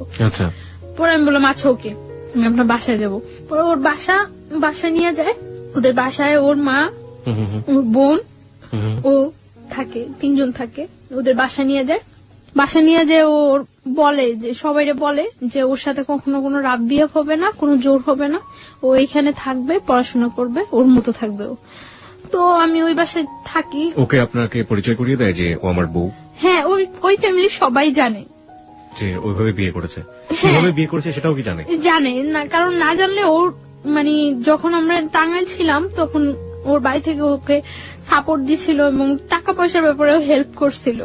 সো না জানলে তো পসিবল না এটা। ওকে এক বাবার একটাই ছেলে ছিল? না। কয় ভাই বোন ছিল ওরা? ওর 2 ভাই 1 বোন। ওই বড় ছিল সবার? হ্যাঁ, ও বড়। ওকে, বাবা কি করতেন ওনার? বিজনেস। ওকে, ঠিক আছে, চলুন। তারপর ওর বাসায় যাওয়ার পর ও ইন্ট্রোডিউস করে দেয় সবার সাথে এবং সব বলে যে যাতে আমার উপর কোনো প্রেশার ক্রিয়েট না করে। তো ওই বাসায় থাকে আমি পড়াশোনা করতেছি, ভালো ইয়ে করতেছি, কিন্তু আমার মনের মধ্যে সবসময় একটা ভয় কাজ করতো যে ওর বাসায় আছে, ও তো খারাপ, ও খারাপ না হলে এই কাজটা জীবনেও আমার সাথে করতে পারতো না। সো কখন যেন ও কি করে সবসময় আমার মনের মধ্যে একটা ভয় কাজ করতো। এবং আমি খুব দিন দিন খুব অসহায়, সবসময় মনে হতো যে দুনিয়াতে আমার কেউ নাই, আমি খুব অসহায় এরকম ফিল করতাম আমি। কারণ কারো কাছে আমি না প্রকাশ করতে পারতাম, না কারো কাছ থেকে কোনো সাহায্য নিতে পারতাম। তো আমার ভাইয়ার কাছে, আমি কলেজে যাই ভাইয়ার কাছে ফোন দিতাম। ফোন দেওয়ার পরে ভাইয়া বলতো যে যেহেতু ও তোমার উপর কোনো প্রেশার করছে না, তুমি থাকো, আমি যতদিন পর্যন্ত তোমার বাহিরেও যাওয়ার ওয়েট না করতে পারতেছি ততদিন পর্যন্ত তুমি থাকতে হইবে এখানে। তো তারপর আমি কলেজে যাই, পড়াশোনা করি, কোনো ইয়ে করি না। তো আমি সকাল 7টার দিকে কলেজে চলে যেতাম। কলেজ শেষ করার পর আমি একটা স্যারের সাহায্য নিয়ে আমি একটা হসপিটালে কলেজ শেষ করার পরে প্র্যাকটিস করি। ওই স্যারের কাছে হসপিটালে প্র্যাকটিস করি ধানমন্ডিতে। ওকে, ধানমন্ডিতে একটা হসপিটালে প্র্যাকটিস করি। তো তারপর এই প্র্যাকটিস করে আমি বাসায় ফিরতাম রাত্র 10টা 11টা, যতটা সময় ওদের থেকে বাইরে থাকা যায় বাসায় ফিরতাম। তো যাইও আমি দেখা যেত বাসায় যাইও আমি ঘুমাইতাম না, খুব ভয় থাকতো আমার মনের মধ্যে যে কি হয় একটা সবসময় একটা ভয় কাজ করতো। এবং আমার পড়াশোনা হইতেছে, আমার পরীক্ষা হয়, পরীক্ষার পর আমার রেজাল্ট খারাপ হয়, রেজাল্ট খারাপ হওয়ার পর আমি ফিল করতে পারতেছি যে এই ব্যাপারটা আমার পড়াশোনায় খুব হয়ে যায়। তখন মেডিকেল আপনি কোন ইয়ার স্টুডেন্ট? ফার্স্ট ইয়ার দিচ্ছেন আপনি, মানে ফার্স্ট ইয়ার ফাইনাল দিচ্ছেন? ফার্স্ট ইয়ার ফাইনাল দিচ্ছি। তো তারপর আমি করি যে এইভাবে তো চলতে পারে না, এইভাবে কিভাবে আমার যেভাবেই হোক ওদের সাথে আমার মানায় যাইতেই হইবে, যেভাবেই হোক এইভাবে আমার পড়াশোনার ক্ষতি হইতেছে। তো রেজাল্ট খারাপ হয়, তারপর আমি আবার ভালো করে পড়াশোনা করা শুরু করি। আমি সারাদিন বাইরে থাকলেও সারা রাত জেগে পড়াশোনা করি, তো আমার শরীর খুব হয়ে যেতেছে। ওই ছেলেটা কি করতো এই সময়টাতে আপনার? ও একটা জব করতো। না, আপনার সাথে কি ধরনের আচরণ করতো? না, আমার সাথে ও সবসময় ভালো আচরণ করতো, কিন্তু ও শুধু একটাই চাইতো যে আমি ওর কাছ থেকে কোনো হেল্প নিতাম না, টাকা পয়সা কোনো। ও আমার প্রায় সময় এটা জিজ্ঞাসা করতো যে আমি এটা কিভাবে করি, কিন্তু এটা তো আমার ভাই আমার সুন্দরবন কুরিয়ার সার্ভিসে আমার জন্য সবসময় টাকা পাঠিয়ে দিত। আমি বললেই হতো যে ভাই আমার টাকা লাগবে, এটা লাগবে, হ্যাঁ দুলাভাই পাঠিয়ে দিত। তো এর মধ্যে আমি পাসপোর্ট করে সবকিছু আমার জমা দেওয়া হয়ে গেছে। বাইরে আমি অ্যাপ্লাই করছি। কোন দেশে অ্যাপ্লাই করেছিলেন? কানাডাতে চলে যাওয়ার জন্য। কানাডাতে যাওয়ার জন্য স্টুডেন্টের ভিসা, কানাডায় যাওয়ার জন্য করছি, অ্যাপ্লাই করা হয়েছে। তো লাস্ট 2011 লাস্ট ইয়ার লাস্ট দিন 31st নাইট এ পর্যন্ত ভালোই ওই বাসায় থাকতাম। এই সময়টাতে আপনার যেহেতু উনি অবৈধভাবে হোক বৈধভাবে হোক যেভাবে হোক জোর করেই হোক উনি আপনার হাজবেন্ড হয়ে গিয়েছেন, সুতরাং হাজবেন্ড তার ওয়াইফের কাছে একটা সম্পর্ক দাবি করতেই পারেন। এই সময়টাতে কি কোনো ধরনের কোনো ইন্টিমেসি আপনাদের? কখনোই আমার উপরে এরকম কিছু করতো না, কোনো ফিজিক্যাল কোনো ইন্টিমেসি, ফিজিক্যাল বা আমি কোথায় যাই কেন যাই কোনো ইন্টারফেয়ার, শুধু ওর হইতো যে ওর বাসায় থাকতে হবে, এইটাই। মানে কখনো আপনার ফ্রিডম নিয়ে কোনো অত্যাচার করতো না, কিছু করতো না, শুধু একটা কথা আমার বাসায় থাকতে হবে। হ্যাঁ, বাসায় থাকতে হবে। ও মনে করতো যে হয়তো বা ওর বাসায় থাকলে আমি সেফ আছি, কিছু করতে আসছি না বাহিরে। কোন ধরনের অত্যাচারও করেনি, মানসিক বা শারীরিক? না, শারীরিক কোনো অত্যাচারও করতো না। তো আমি দেখা যেত বেশিরভাগ সময় বাহিরে খাইতাম, বাহিরে থাকতাম। আমি আপনার শাশুড়ি বলাটা ঠিক হচ্ছে না কিনা জানি না, ওর বাড়ির যে অন্যান্য যে মানুষজন যারা ছিলেন তারা কি ধরনের আচরণ করতেন আপনার সঙ্গে? হ্যাঁ, আমার শাশুড়ি মানে ওর মা ফিল করতে পারতো যে আমি ওকে খুব ডিসলাইক করি এবং আমি আজকে হোক কালকে হোক চলে যাবো, এটা উনি ফিল করতে পারতো। উনি সবসময় বলতো যে এই মেয়ের জন্য এত কিছু করতেছোস, এই মেয়ের পড়াশোনা করানোর জন্য, এই মেয়ের জন্য এত কিছু করতেছ, মেয়ে থাকবো না। তো সবাই বলতো, মানে উনি আপনার সাথে কোনো খারাপ আচরণ করতো না, আমার সাথে কোনো করতো না। আমার সাথে জাস্ট মানে আমি খুব কথা বলতাম না বাসায়, যে সবসময় আমি চুপচাপ থাকতাম, অফ থাকতাম সবসময়।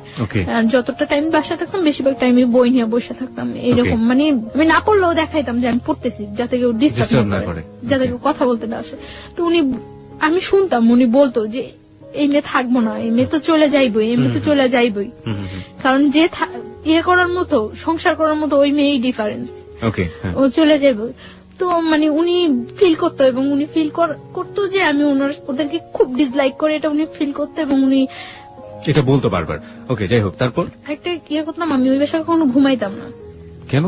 এই 1 বছর 3 মাস 3.5 মাস আমি ওই বাসায় ছিলাম। আমার মনে হয় না আমি 1 বছর 3 মাস 3.5 মাসে ওই বাসায় 3 দিনও ঘুমাইছি। কখনো আমি ঘুমাইতাম না। আমার মনের মধ্যে এটা ভয় কাজ করতো, হয় আমার মারে ফেলাইবো, না আমার সাথে জোর করে কিছু করবো, এরকম একটা ভয় সবসময় মনের মধ্যে কাজ করতো। যেই ছেলে আমার ধরে নিয়ে আসতে পারে, বাইন্ধা রাখতে পারে, তুলে আনতে পারে, সেই ছেলের পক্ষে পসিবল না এমন কিছুই নেই। আপনি বলছিলেন যে রাতের বেলা ঘুমোতেন না, আপনি এরকম একটা অবস্থার বর্ণনা দিচ্ছিলেন। তারপরে কখনোই ঘুমাতাম না ওই বাসায়, খুব কম সময়। মনে হয় না আমি এই 1 বছর 3 মাস 3.5 মাসে 3 দিনও ঘুমাইছি। আমার বেশিরভাগ আমি কলেজ ক্লাস শেষ করে যে গ্যাপটা হতো, ক্লাস থেকে আমি নিউ একটা হসপিটালে যাইতাম যেখানে আমি প্র্যাকটিস করতাম। এই গ্যাপটা আমি বেশিরভাগ সময় স্লিপিং ট্যাবলেট নিয়ে কলেজ হোস্টেলে ঘুমাইতাম অনেকক্ষণ যাবত, 2 ঘন্টা 2.5 ঘন্টা 1 ঘন্টা 1.5 ঘন্টা। এবং ওই টাইমটা দেখা যেত যদি ঘুম যদি না আসে তার জন্য আমি বেশিরভাগ সময় স্লিপিং ট্যাবলেট ইউজ করতাম, যাতে আমার ওই ঘুমটা ঘুমে হয়ে যায়। ঘুম হয়ে যায় যাতে। অনেক সময় দেখা যেত স্লিপিং ট্যাবলেট খাওয়ার পরে মানে এই 2 ঘন্টা 2.5 ঘন্টা 1-1.5 ঘন্টার ঘুমে কিছু হয় না, খুব ঘুম পাইতো পরে, কিন্তু তারপর করার কিছু ছিল না, আমার ফিরতে হবে, আমার ওইখানে যেতে হবে, তার জন্য আমি পারতাম না। স্লিপিং ট্যাবলেট খাওয়ার পরেও ঝিমাইতে হয়তো যাইতাম আমি, তারপর আমি বাসায় ঘুমানোর চেষ্টা করতাম না কখনো। তো দেখা গেছে আমার ওই ছেলেটা কি আপনার সাথে একই রুমে থাকতো? না, একই রুমে থাকতো না, আমি ওর মার সাথে থাকতাম আর পাশের আরেকটা রুমে থাকতো। ওকে। দেখা যেত যে অকারণে ওই রুমে খুব কম ঢুকতো না ততটা এই রুমে। দেখা গেছে আমি রাতে 10টা-11টায় বাসায় ফিরছি, ওই 12টা-1টার মধ্যে সবাই ঘুমিয়ে গেছে। ওকে। সো এই রুমে আসার ততটা প্রশ্ন জাগতো না, আর আমি সকালবেলা 7টার মধ্যে বাসা থেকে বের হয়ে চলে ওর বাবা কি বলতো আপনার সাথে? বাবা কোনো ধরনের খারাপ আচরণ করতো?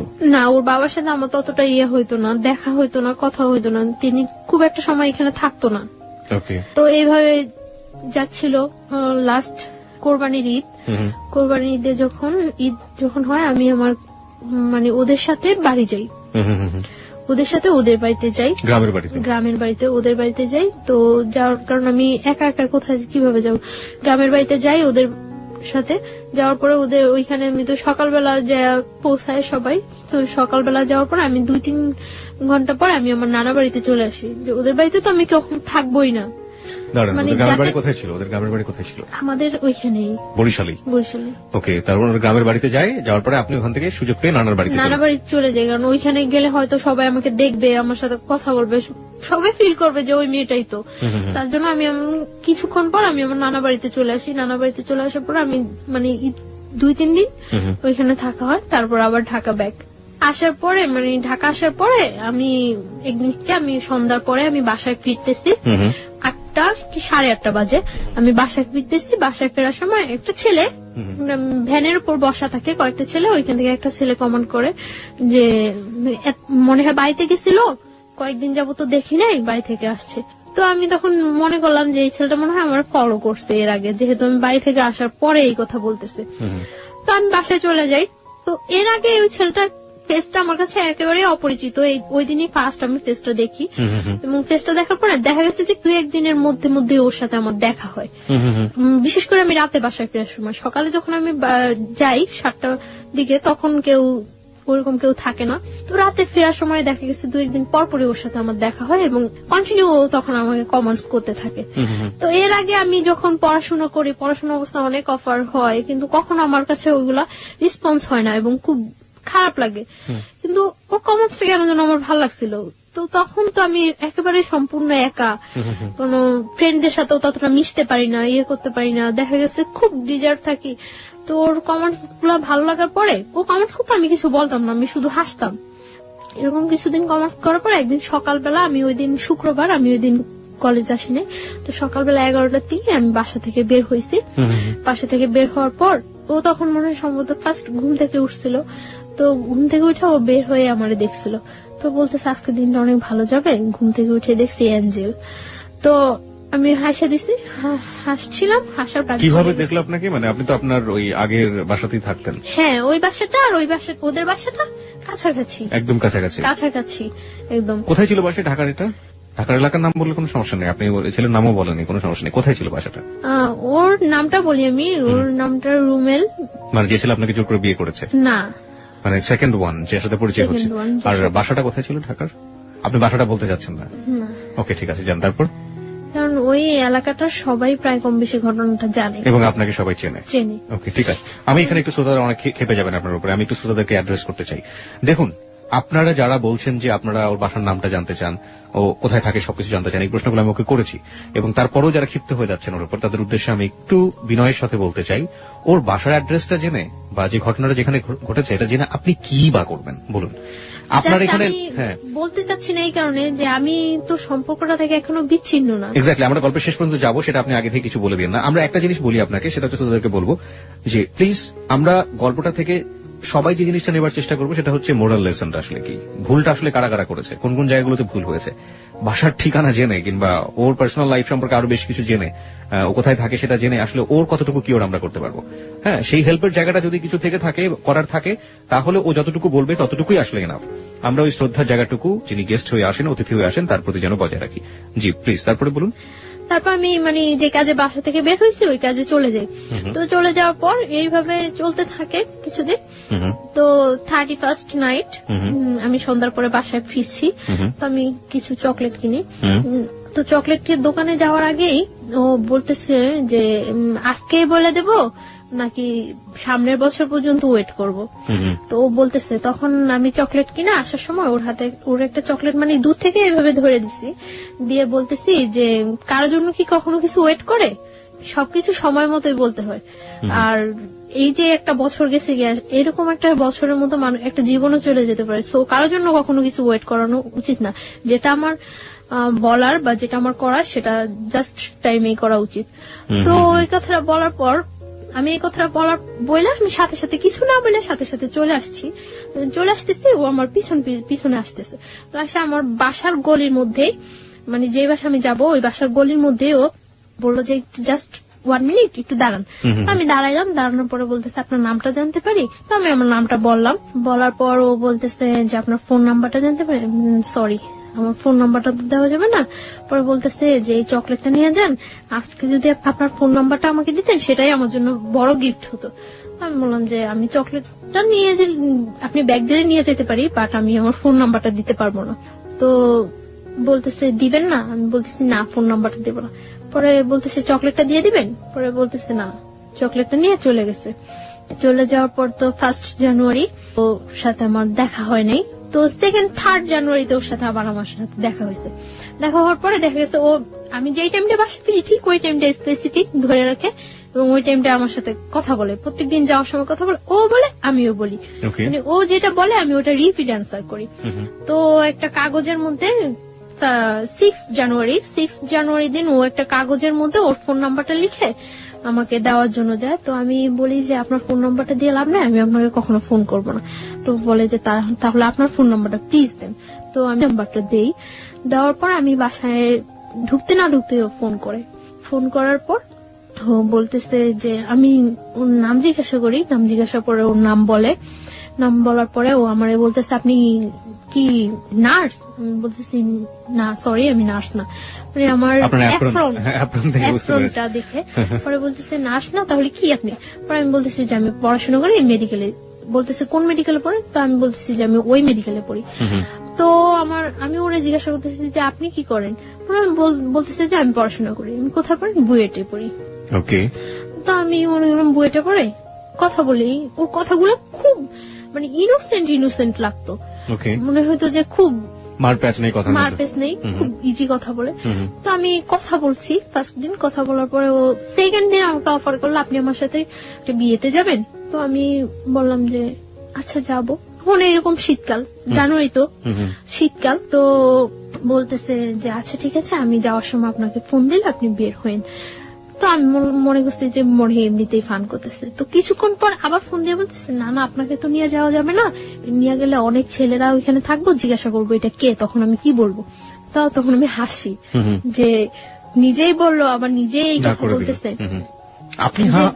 আপনি ইয়েস বলেছিলেন কোন সাহসে? কারণ আপনি তো এমন একটা বাসায় থাকেন যেখান থেকে না আমি যাব না সেটা আমি শিওর ছিলাম যে আমি ফান করে আমি বুঝছিলাম, কারণ ওর কথাগুলো বললাম না খুব ইনোসেন্ট, সাহসের খুব অভাব ছিল ওর মধ্যে, সাহসের খুব অভাব। তো ও তখন আমি হাসার পরে আমি বলতেছি আচ্ছা ঠিক আছে আপনি যান, আমি এমনিতেও যাব না, এমনিতেও আপনার সাথে আমার 1st পরিচয়, আর তাছাড়া আমি কোথাও যাই না, আমি এমনিতেও যাব না, আপনি যান এনজয় করেন। পরে ও বিয়েতে গেল, বিয়ে থেকে আসলো, আসে আবার রাত্রে আমাকে ফোন করলো। ফোন করার পর আমি ওর সাথে 1 মিনিট 2 মিনিট কথা বলি। তো এইভাবে 3-4 দিন কথা বলার পর জাস্ট রাত্র যখন 12টা 12:15 1টা বাজে, তখন ও আমার সাথে কথা বলে 2 মিনিট 1 মিনিট 3 মিনিট এরকম কথা বলে এবং খুব একটা অস্থির একটা ভাব প্রকাশ করে। মানে আমার মনের মধ্যে খুব কনফিউশন হয়, এরকম অস্থির কেন? তো এবং কি যেন বলে মোমবাতি মোম। তো আমি ইয়ে করি যে ও কি কোনো নেশা টেশা করে রাত্রে। ওকে। একটা নেশাগ্রস্ত মানুষের কথা যখন তার ফিল হয় যে সে নেশা করা উচিত বা করবে, তখন একটা মানুষের বিহেভিয়ার দেখেই বোঝা যায়। তো ওর এরকম অস্থির অস্থির ভাবটা আমার কাছে খুব ইয়ে লাগে। তখন আমি কিউরিসিটি জাগে যে কি করে ও, কেন ও আমার সাথে 2-1 মিনিট কথা বলে রাখা দেয় বা এমন অস্থির অস্থির কেন।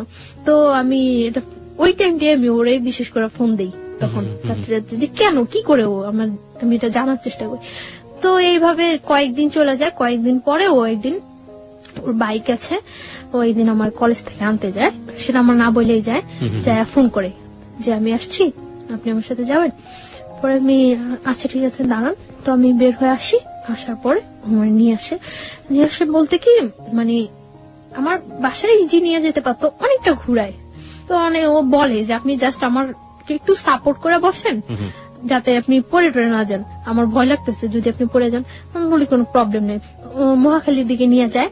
তো মহাখালী ফ্লাইওভার অনেক রাফ ড্রাইভ করে, জাস্ট এরকম একেবারে কাত হয়ে যায় এরকম ধরার জন্য আপনাকে, মানে এরকম রাফ ড্রাইভ করতেছে। এমনিতেও ও সবসময় রাফ ড্রাইভ করে, একটু সুযোগ পাইলেই, রাস্তা একটু ফাঁকা পাইলেই এরকম করে। তো ফ্লাইওভারের উপরে একেবারে কাত হয়ে গেছে। তখন আমার কাছে একটু ভয় লাগছিল, তখন আমি এরকম কাঁধের উপর হাতটা রাখি। হাতটা রাখার পরে মানে এরকম করে অনেকটা ঘুরায়, মিরপুরের দিকে নিয়ে যায়, নিয়ে অনেকটা ঘুরে টুরে বাসার একটু দূরে বাসা থেকে নামায় দেয়। তো আমি বাসায় যাই, তারপরে এরকম কথা বলতে থাকে। তো ওই আমাকে বলে যে আপনি আমার ফ্রেন্ড হবেন। তো আমি বলছি আচ্ছা ঠিক আছে ফ্রেন্ড হবো। তখন কিন্তু আমি জানি না যে ও পড়াশোনা করে না বা কিছু। তখন আমি বলি যে আপনার ক্যাম্পাসটা তো কাছেই, আপনি কেন কলেজে যান না। তো বলে এই সমস্যা ওই সমস্যা, মারামারি করছে, এটা হয়েছে ওইটা হয়েছে, কিন্তু ও বলে না যে ও পড়াশোনা করে না বা করেই নেই, ওইটাও বলে না। তো তারপর ও এইভাবে চলতে থাকে, কিছুদিন যায়, ও বলে যে আপনি আমার ফ্রেন্ড হন। আচ্ছা ফ্রেন্ডশিপ করলাম ওর সাথে। ফ্রেন্ডশিপ করার পরে মানে কয়েকদিন যায় ভালোই। তো ও বলতেছে যে ফ্রেন্ড থেকে তারপরে চিন্তা পরে করবো, আগে ফ্রেন্ড। আপনার বাসায় বুঝতে পারতাম না এগুলো, যে আপনি যেখানে আছেন যেভাবে আছেন, আপনার তো যিনি আপনাকে জোর করে বিয়ে করেছেন তারও তো বোঝার ব্যাপার ছিল, সেও বুঝতে পারতো না? কেউ বুঝতে পারতো না। আমি সবসময় মানে আউটসাইডে বাইরে গিয়ে ওর সাথে বেশি কথা বলতাম, আর রাতে 2-1 মিনিট কথা বলতাম।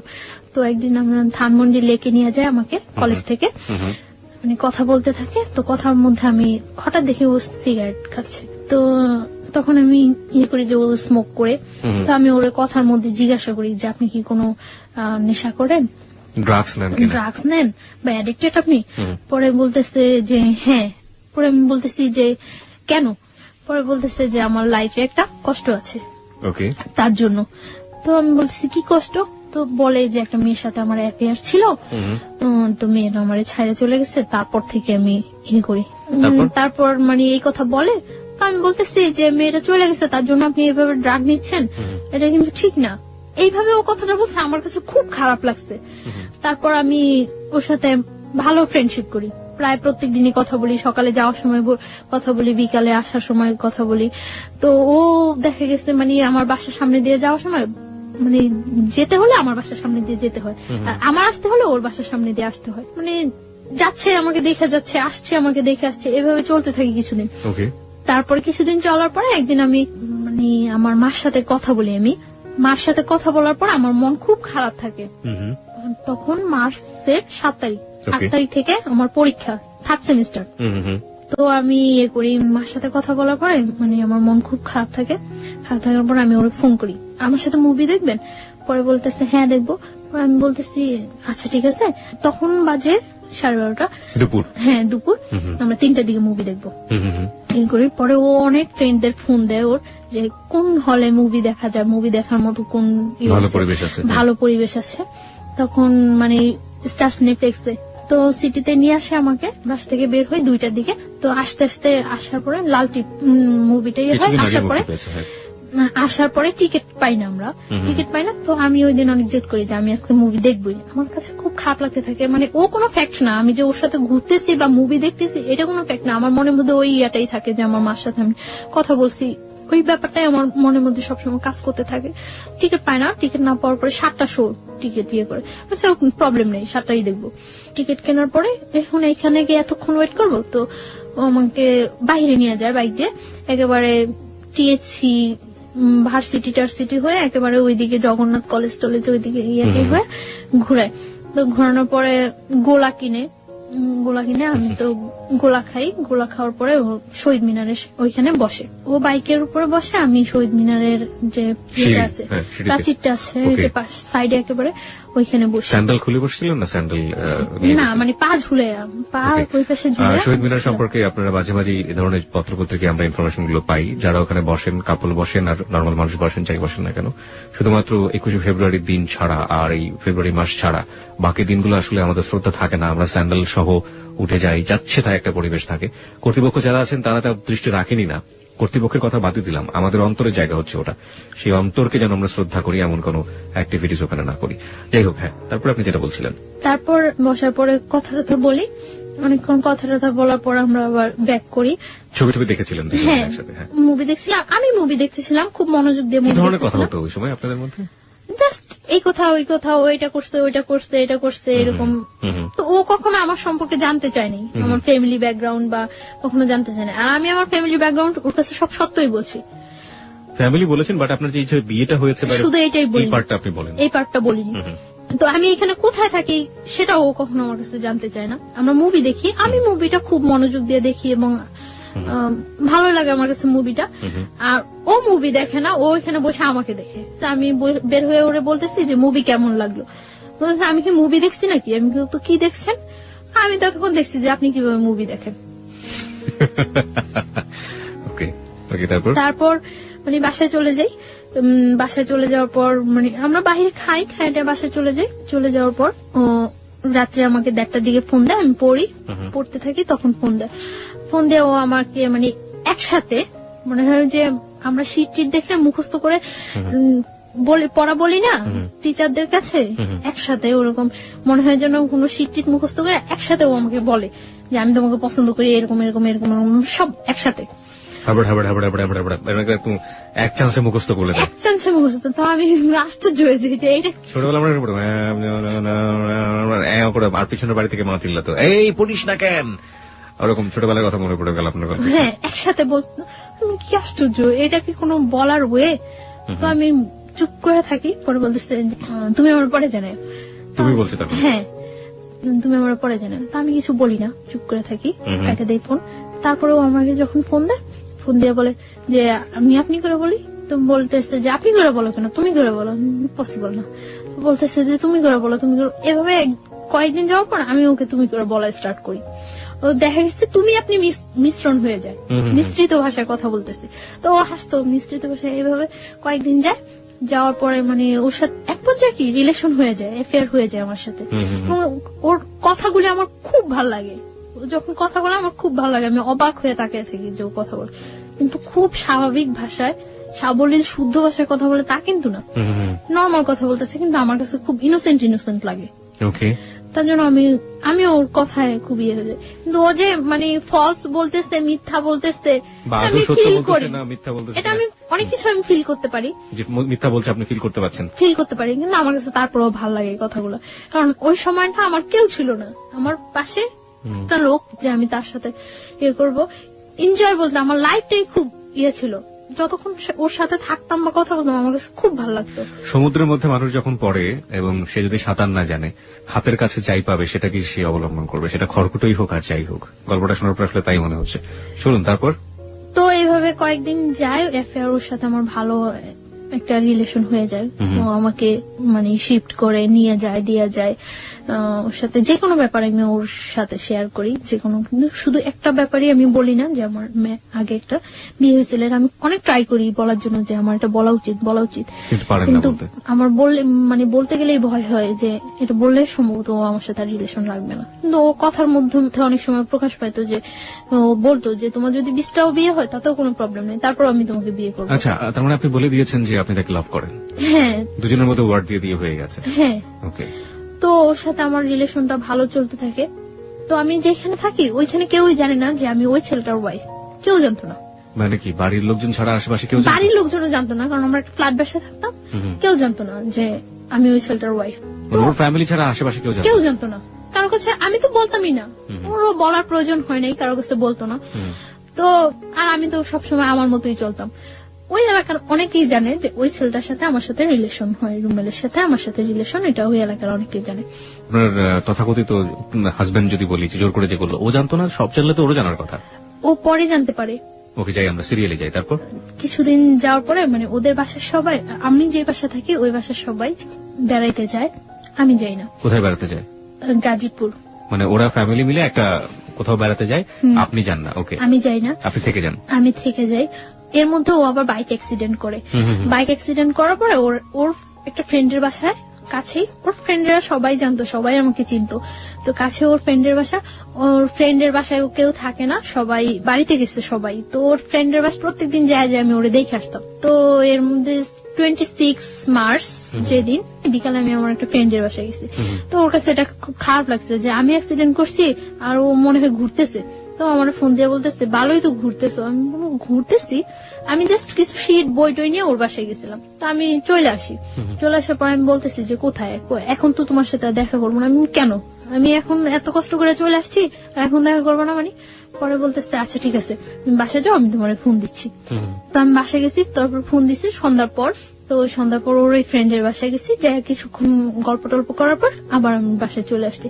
তো প্রত্যেক দিনই আমি রাতে যাওয়ার সময় ওর ওই ফ্রেন্ডের বাসায় যাই ওরে দেখে যেতাম।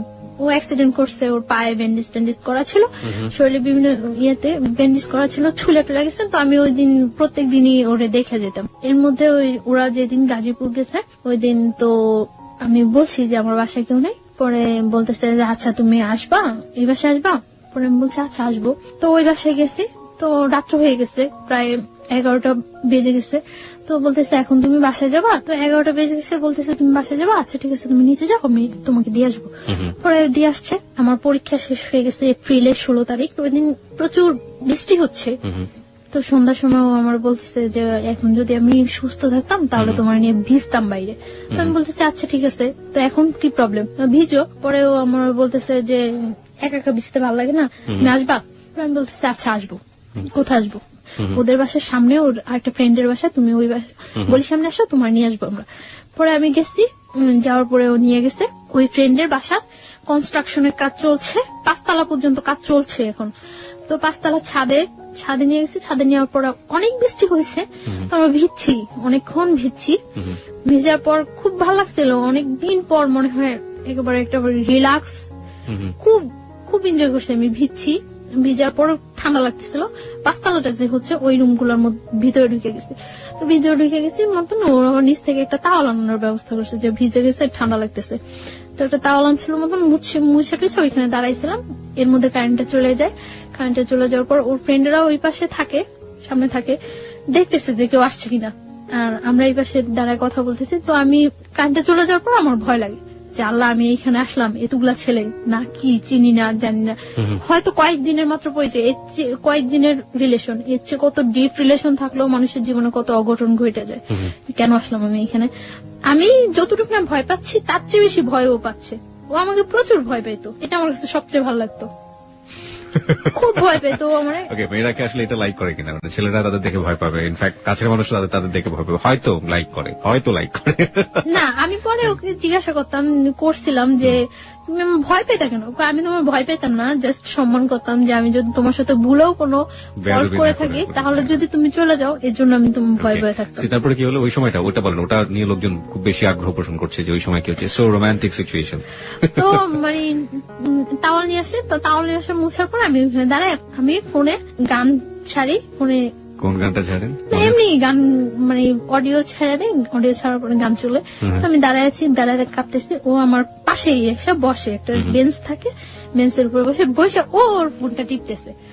মানে আমিও না মনে হয় যে ওকে জীবনে দেখে নেই চিনি না, ও আমার মনে হয় জীবনে দেখে নেই চিনি না, এরকম একটা সিচুয়েশন। দুজনই লজ্জা পাচ্ছেন প্রচন্ড। আমি ভয় পাচ্ছি, আমি তো চেহারার দিকে তাকাইতে গেছি না যে ও কি পাইতেছে, ভয় পাইতেছে না হাসতেছে না কাঁপতেছে, আমি এটা দেখতেই গেছি না। আমি ভয় পাইতেছি আর খুব প্রকাশ করতেছি যে ওর দিকে আমার কোনো মনে নেই। আমি ফোনে গান ছাইরা ফোন টিপাটিপি করতেছি আর বলতেছি আল্লাহ কতক্ষণ বৃষ্টিটা থামবো, আমি বাসায় যাবো, কতক্ষণ থামবো। আর বলতেছে একটা ছাতা আনো না, আমি বাসায় যাই, একটা ছাতা আনো না। ওরা বলতেছে এখন আমি ছাতা আনতে কই যাবো, আর এত বৃষ্টির মধ্যে তুমি বের হইলেও সমস্যা কেউ দেখলে, তার চেয়ে বরং বৃষ্টিটা কমুক তারপরে যাও। তো সন্ধ্যার পর আর কি বিজলি চমকাইতেছে, বাইরে অনেক বিদ্যুৎ চমকাইতেছে, ভয় লাগতেছে। কিছুক্ষণ দাঁড়ানোর পর বৃষ্টিটা আস্তে কমে গেছে। বৃষ্টিটা কমে যাওয়ার পর আমি বলতেছি যে আমি চলে যেতেছি। মানে আমি যখন যাচ্ছি তখন আমার হাতে টাচ করছে, এই ফার্স্ট হাতে টাচ করছে। মানে আমার হাতটা ধরে টান দিয়ে বলতেছে আমি জাস্ট তোমার কাছ থেকে ঠিক এতটুকুই চাই, এর বেশি কিছু চাই না। তারপর আমি চলে আসছি বাসায়। চলে আসার 2-3 দিন পরে আরেকদিন সন্ধ্যার পর বের হয়েছি, আমাকে একটা বাসায় নিয়ে গেছে, তাও আরেকটা বাসার ছাদে নিয়ে গেছে। ফ্রেন্ডদের অনেক ফ্রেন্ড ছিল, সাঙ্গভঙ্গ ছিল, সবাই ওকে খুব ভয় পেত, শুধু আমি ছাড়া। সবাই অনেক ভয় পেত, ও বলতো যে তুমি ছাড়া সবাই আমার অনেক ভয় পায়। তো একটু সন্ত্রাসী টাইপের ছিল। তো একটা ফ্রেন্ডের বাসায় নিয়ে গেছে, ছাদে নিয়ে গেছে। তো ওই দিনও ছাদে বসে অনেকক্ষণ কথা বলছি। ওই দিন ওয়েদার খুব ভালো, কথা বলছে অনেকক্ষণ। কথা বলার পরে আমি বাসায় চলে আসতেছি। তো আমার বাসার আসার একটু আগে মানে গলির মধ্যে আসার পরে ফার্স্ট আমি চলে আসতেছি, তখন আমার হাত ধরে বলতেছে যাও গিয়া। আমি বলছি হ্যাঁ যাই গিয়া। তো তারপর ও মানে আমার হাতটা ধরে টাই না কাছে নিয়ে ফার্স্ট ও আমার কিস করলো, এই ফার্স্ট। এর মধ্যে ওর সাথে আমার কোনো মানে টাচ বা এই ধরনের কোনো কিছু হয়নি। হ্যাঁ, ফার্স্ট কিস করলো, আমিও খুব অবাক হয়ে গেছি কি করলো কাজটা, মানে খারাপই লাগছিল। আমি বাসায় আসার পর ওর সাথে আর কথা বলতেছি না, 2 দিন যাবো তোর সাথে কথা বললে। তো পরে সরি বললো, সরি বলার পর আবার আমরা কথা বলতেছি। ও এর মধ্যে কার কাছে যেন শুনছিল যে আমার আগে একটা বিয়ে হয়েছে। তো আমার এই কথা জিজ্ঞাসা করানোর পরে আমি বলছি না হয়নি। প্রথমে আপনি অস্বীকার করেছেন? হ্যাঁ, না হয়নি, এরকম কিছু হয়নি। আর আমি ওই বিয়েটা তো মানিই না, আমি কি বলবো যে হ্যাঁ হয়েছে, মানিই না এক কথায়। আমি চাইছিলাম যে ওর কাছে সবকিছু ক্লিয়ারলি বলার জন্য, বাট আমি ওরকম কোন পাইতেছি না যে বললে ও থাকবো না থাকবো। এটা মানে ওকে নিয়ে আপনার মনের মধ্যে একটা ইয়েও হয়ে গেছে যে ও চলে গেলে আপনার জন্য সাস্টেন করাটা খুব কঠিন হয়ে যাবে। আর একই সাথে আপনি খুব তোলাচলের মধ্যেও আছেন যে বলবেন কি বলবেন না। তারপর ও আমার বলছে আচ্ছা ঠিক আছে তাহলে তুমি আমার সাথে বাইরে যাবা। আচ্ছা যাবো। মানে তখন ও যেটা বলে আমি ওইটাই রাজি, বলছে আচ্ছা ঠিক আছে যাবো। তো কোথায়? আচ্ছা কক্সবাজার। আমি বলছি আচ্ছা ঠিক আছে যাবো, আগে বিয়ে করতে হবে। আপনি বললেন ওকে যে আগে বিয়ে করতে হবে? হ্যাঁ, বিয়ে না করলে আমি তোমার সাথে কক্সবাজার যাবো কেন? আশ্চর্য, তুমি কে? আর তোমার সাথে আমার যতটাই রিলেশন হোক এত দূরে যাওয়া তোমার সাথে কখনো পসিবল না। তখন আমি জানতে পারি যে ও পড়াশোনা করে না। কিভাবে জানলেন? ও নিজে থেকেই মানে ওর মুহূর্তে সবকিছু বলে দিয়েছে না, ওর বিহেভে আস্তে আস্তে ফিল হয়েছে যে ও পড়াশোনা করে না। তারপর ও স্বীকারও করছে যে ও পড়াশোনা করে, নিজে থেকেই বলছে। কোন ক্লাস পর্যন্ত পড়েছে নাকি একেবারেই পড়েনি? 9 পর্যন্ত নাকি পড়ছে। তারপর এই কথা হয় যে বিয়ের পর কক্সবাজার যাব। আচ্ছা ঠিক আছে। তো ও রাজি হয়, আমিও রাজি হই। তারপর আমরা একটা মসজিদে কিছু ফ্রেন্ড সময় একটা মসজিদে হুজুরের মাধ্যমে বিয়ে করি। এবং আপনি তখনও জানালেন না যে আপনি বিবাহিত? না, তখন আমি জানাইনি যে আমি বিবাহিত। তো তখন ও শুনে একটু শুনে। তো ওর বাসা থেকে আমার বাসাটা ডিফারেন্স ছিল, আমি যে মাঝখানে 2টা বাসা। তো আমার মনের মধ্যে সবসময় এটা হতো যে ও যেহেতু আমাকে পছন্দ করে, আমার সাথে ওর অ্যাফেয়ার, ওকে আমার সম্বন্ধে খোঁজ খবর না নিছে। আর তাহলে ও কেন বলে এটা যে হ্যাঁ তোমার 20টা বিয়ে হলো আমি তোমাকে বিয়ে করবো? একটা প্রস্টিটিউট গালের কি কেউ বিয়ে করে ভালো করে না? তো ও সবসময় এই কথাগুলি বলতো। তার জন্য আমার মনের মধ্যে আরো হয়তো যে ও সম্ভবত জানে। তারপর হুজুর আমাদের বিয়ে পড়ানোর পরে কাগজ টাগজ সবকিছুই হয়। বিয়ের পর আমরা কক্সবাজার যাই, আমি ওর সাথে কক্সবাজার যাই। ও তখন আমাকে বিলিভ করে না, জাস্ট করে ঠিক আছে। ওর মনের মধ্যে একটা থাকে যে ওর অনেক শত্রু থাকে যে আমি ওর কোনো ক্ষতি করার জন্য কেউ আমাকে সেট করলো নাকি। আচ্ছা আমাকে একটু বলেন তো, আপনি যে এত বড় একটা রিস্ক নিলেন, আপনার আগের যে হাজবেন্ড ছিল, হাজবেন্ড আসলে আপনার দিক থেকে না হলো তো যে কাগজে কলমে হয়ে গিয়েছে আপনার সাথে, হাজবেন্ড জোর করেই করেছে, তো সেও তো ব্যাপারটা জানে না তখনও? না, জানে না। তো আপনার কি মনে হয়নি কখনো যে আপনি যে রিস্কটা নিচ্ছেন, যে ঝুঁকিটা নিচ্ছেন, এটা এক ধরনের আপনাকে ডিজাস্টার করে দিবে বা একটা বড় ধরনের সমস্যায় ফেলবে? আমার তখন ওর ছাড়া আমার মাথার মধ্যে কিছুই ছিল না। আর ও যেটা বলতো আমি ওটাই হ্যাঁ, ও যেটা বলতো না করতো ওইটা না। এবং আমার সবসময় ছিল যে যাই হোক আমার ওকে প্রয়োজন আমার। এবং যেটা হয়েছে যে আপনার আশঙ্কা হয়েছে যদি আমি বলি আমি বিবাহিত, যদি ওকে হারাই, এবং সে কারণে আপনি গোপন করে গেছেন, তাই তো? গোপন করে গেছি। ওকে, যান। তারপর আমরা কক্সবাজার যাওয়ার জন্য বাসে উঠি। বাসে উঠার পর ও আমার ফোনটা নিয়ে অফ করে দেয়, কারণ ওর মনের মধ্যে একটা শঙ্কা থাকে যে কেউ আমাকে আবার ওর কাছে পাঠাইলো নাকি, সেট করলো নাকি। কারণ ও বিভিন্ন সাইডে ও অ্যাডজাস্ট।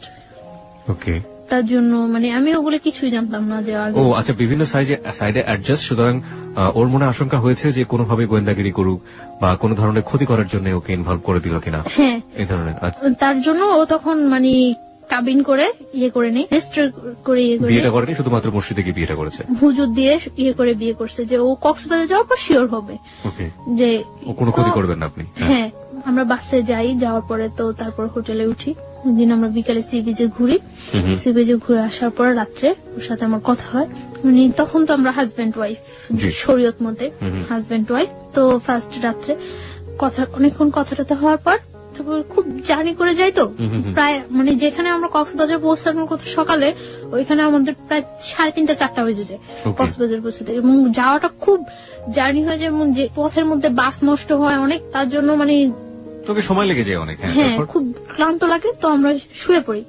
এর মধ্যে ফার্স্ট আমার সাথে রিলেশন, ফিজিক্যাল ইন্টিমেসি বা যেটা বলি শারীরিক সম্পর্ক হয়। তো মানে আমি ওটার জন্য এটাই ছিল আপনার জীবনের first First. Physical relationship, right? Okay, তো আমি ওটার জন্য প্রস্তুত ছিলাম না, কেন প্রস্তুত ছিলেন না? না আমার মনের মধ্যে এরকম কিছু ছিল না। ইনফ্যাক্ট আপনি একজনকে বিয়ে করেছেন, আপনি তারপর মনের মধ্যে থাকবে না, ব্যাপারটা কেমন হয়ে গেল না?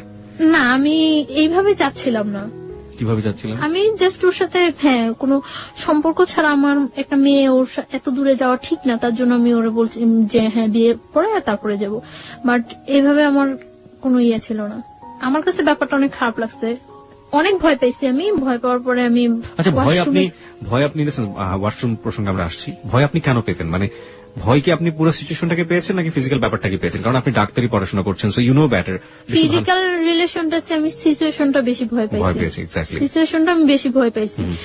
তো আমি ওয়াশরুমে যাই অনেকক্ষণ কান্না করি, ওয়াশরুমে যাই যে কি করলাম, কি হলো, ঠিক করলাম না ভুল করলাম। আমার মনের মধ্যে সবসময় একটা কনফিউশন থাকতো যে আমি কাজটা কি ঠিক করছি না ভুল করছি। তো ও বুঝতে পারে যে আমি ওয়াশরুমের মধ্যে কান্না করতেছি। তো আমি অনেকক্ষণ পর যখন দরজা নক করার পর আমি ওয়াশরুমের দরজা খুলি, তো ও আমার টাওয়াল দেয়, তারপর আমি ফ্রেশ ট্রেশ হয়ে ভিতরে এসে দেখতেছি যে ও হাত কেটে অনেক ব্লাড ইয়ে হয়েছে। তো আমার কাছে আবার অনেক খারাপ লাগে যে ও হাতটা কাটলো আমার জন্য, আমি এই সিনটা তো না করলেও পারতাম না। আমি বুঝতেছিলাম না যে আমি কি করছি, কি করা উচিত, বা আমি ভুল করতেছি না ঠিক করতেছি। শুধু আমার এর মধ্যে আমি একটা জিনিস ফিল করি যে আমি কোনো কিছু না করলে হয়তো বা ও আমার ছেড়ে চলে যাব। ওকে, আর ভয় পাইছি, এতটা দূরে গেছি, কখনো যাই নাই ওইখানে, কাউকে চিনি না, তার জন্য অনেকটা ভয় পাইছি।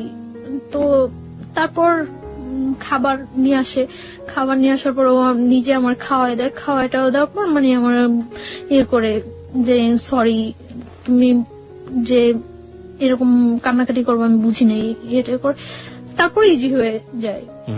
তারপর মানে ও আমার অনেক বুঝায়, কান্নাকাটি করে, আমি তারপর ঘুমায় যাই। আমি মানে ঘুমায় যাওয়ার পর ও যে হাত কাটে, তখন আমি দেখি যে হাত কাটে ব্লাড ব্লিডিং হইতেছে। তারপর আমি ওটার ওয়াশ টশ করি, মুছে টুছে দিয়ে ব্যান্ডেজ দিয়ে আমার কাছে তখন আমার কাছে অনেক খারাপ লাগে যে আসলে মনে হয় ও ইচ্ছাকৃত ভাবে কাজটা করেনি, করলে কি আমি আমার কষ্ট পাওয়াতে কি ও হাত কাটতো।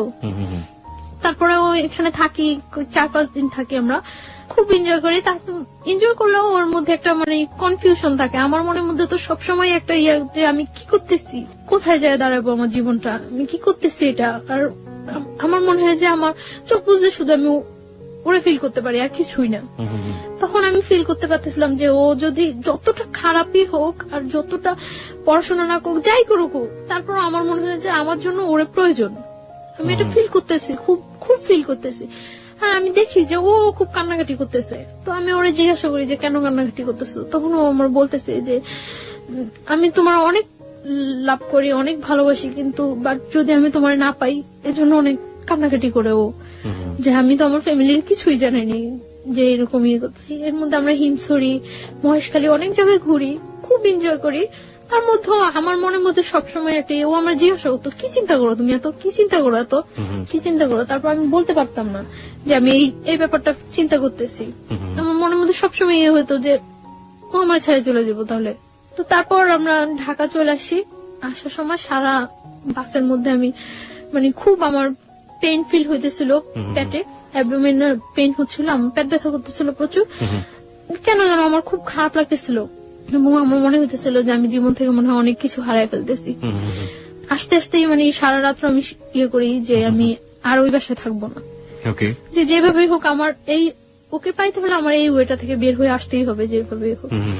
আমি কক্সবাজার যাওয়ার পরেই ওই ছেলেটা জানে যে আমি ওর সাথে কক্সবাজার গেছি বা ওর সাথে আমার রিলেশন। শুনে তখন যে মানে দারোয়ান তারপরে এলাকার লোকজন বলে যে আপনাদের বাসায় যে মেয়েটা আছে ওই মেয়েটার সাথে তো ওই ছেলেটার সাথে রিলেশন।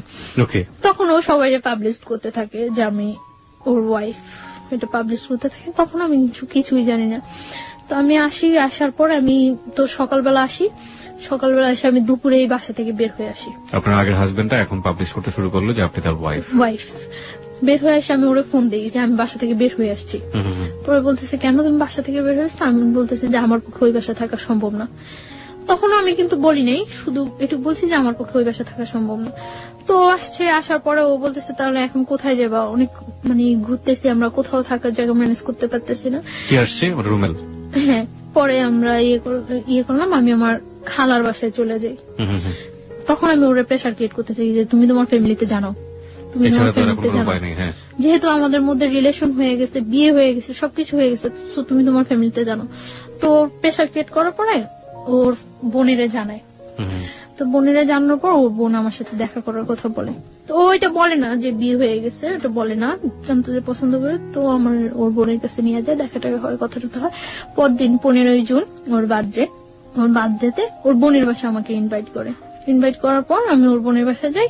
সবাই খুব ইজি মাইনা নেয়, সবাই বুঝে না আসলে যে রিলেশনটা এত ডিপলি, এটা কেউ বুঝে না, মনে করে যে হয়তো বা থাকবে কি থাকবে না, ফ্রেন্ডশিপ আছে, গার্লফ্রেন্ড বয়ফ্রেন্ড মাইনে নেয় ইজিলি।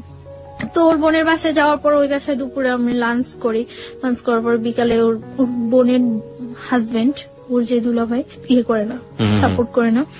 তো বিকালে আমি কেক কাটার পর সন্ধ্যা রাত্রেও আমার দিতে আসে।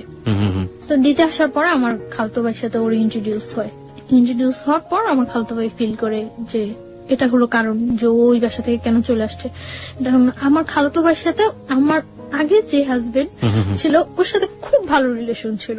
আমার খালতো ভাই করে কি ব্যাপারটা আমার ফ্যামিলিতে জানিয়ে দেয়। আমার বাড়ি থেকে আমাকে ইমিডিয়েট বাড়িতে যাওয়ার জন্য ফোন করে, আমার আব্বু অসুস্থ বলে। তা আমি বাড়িতে যাই। এই গেলেন কতদিন পরে গেলেন? 1 বছর 4 মাস। ওকে। আপনার ফার্স্ট হাজবেন্ড যাকে বলছেন আপনি, সে এই ঘটনার পর থেকে কোন সিন ক্রিয়েট করেনি? কারণ সে তো সন্ত্রাসী ছিল এক ধরনের। ও তো মানে গ্রামে থাকতো, শহরে ওর ততটা প্রভাব নেই।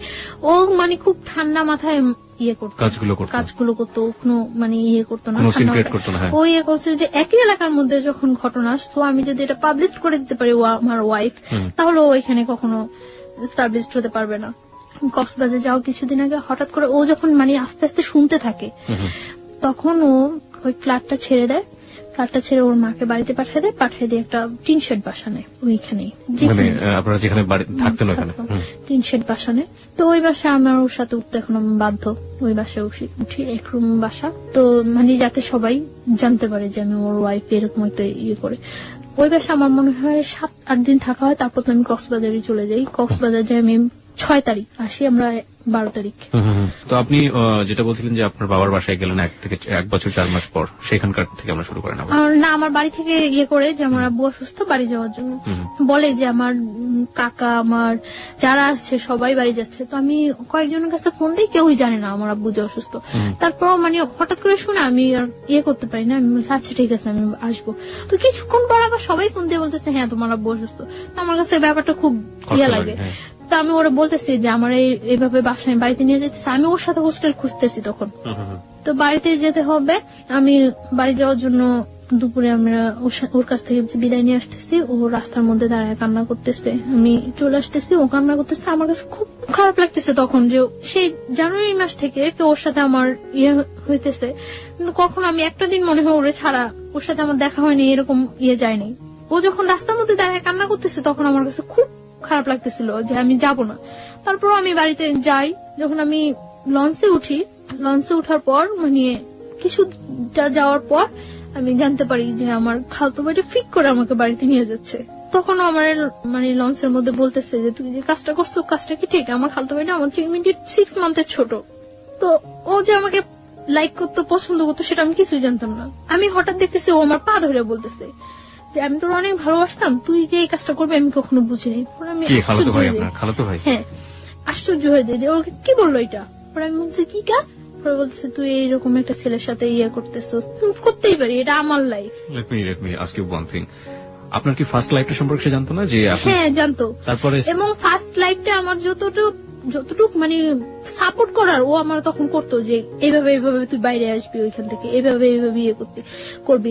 ওর সাথে আমার সাথে জাস্ট একটা ফ্রেন্ডের মতো ছিল আমার খালতো ভাইটার সাথে আমার সাথে। ওকে, যখন দেখলো যে আপনি বাইরে হয়েই গেছেন অন্য একজনের সাথে, তখন গিয়ে সে আপনার পা ধরতেছে যে না তুই এটা করতে পারবি না। ওকে, হ্যাঁ, এবং আমার ফার্স্ট লাইফটা মানে যত সমস্যাগুলি সিনক্রেট করছি আমি ওই বাসায় সবটা ওর ইয়াতে করছি। ওকে, লেট মি, আমার মনে হয় গল্পটা অনেক জটিল হয়ে গেছে আমাদের শ্রোতাদের কাছে। আমি একটু পরিষ্কার করে দিতে চাই। বন্ধন ব্যাপারটা হচ্ছে এরকম যে প্রথম যে ঘটনাটা ঘটেছে তার জীবনে, ছায়ার জীবনে, সেটা তো আপনারা জানেনই যে জোরপূর্বক, এবং জোরপূর্বক ওর কোনো যাওয়ার কোনো গতি ছিল না, এবং যে কারণে সে ওই ছেলের সাথে এতদিন পর্যন্ত থেকেছে, ওই বাসায় থাকতে হয়েছে তার। এই থাকা অবস্থায় সে তার খালাতো ভাইয়ের কাছ থেকে ফুল সাপোর্টটা পেয়েছে, এবং খালাতো ভাই বলেছে কিভাবে কিভাবে বাসা থেকে বের হয়ে আসবি, কিভাবে কিভাবে তুই আমার এই কাজটা করবি, ওই কাজটা করবি, এটা ফুল সাপোর্টটা সে পেয়েছে। যখন ছায়া একটা ছেলেকে নিয়ে স্বপ্ন দেখছে এবং একটা ছেলেকে নিয়ে অলরেডি বের হয়ে গিয়েছে, ঠিক সেই মোমেন্টে খালাতো ভাই তাকে ওখান থেকে সরিয়ে নিয়ে আসার চেষ্টা করছে, কারণ খালাতো ভাইয়ের উদ্দেশ্য ছিল তাকে ওখান থেকে সরিয়ে নিয়ে আসা, এবং খালাতো ভাই তাকে লাভ করতো। ঘটনার ইকুয়েশনটা এখন এরকম। চলুন তারপর মানে ওর কথাগুলো শুনে আমি সব অবাক হয়ে গেছি। ও বলতেছে যে তুই যে কাজটা করছিস, যে ছেলেটার সাথে তোর অ্যাফেয়ার, তোরা কখনো ইয়ে করবো?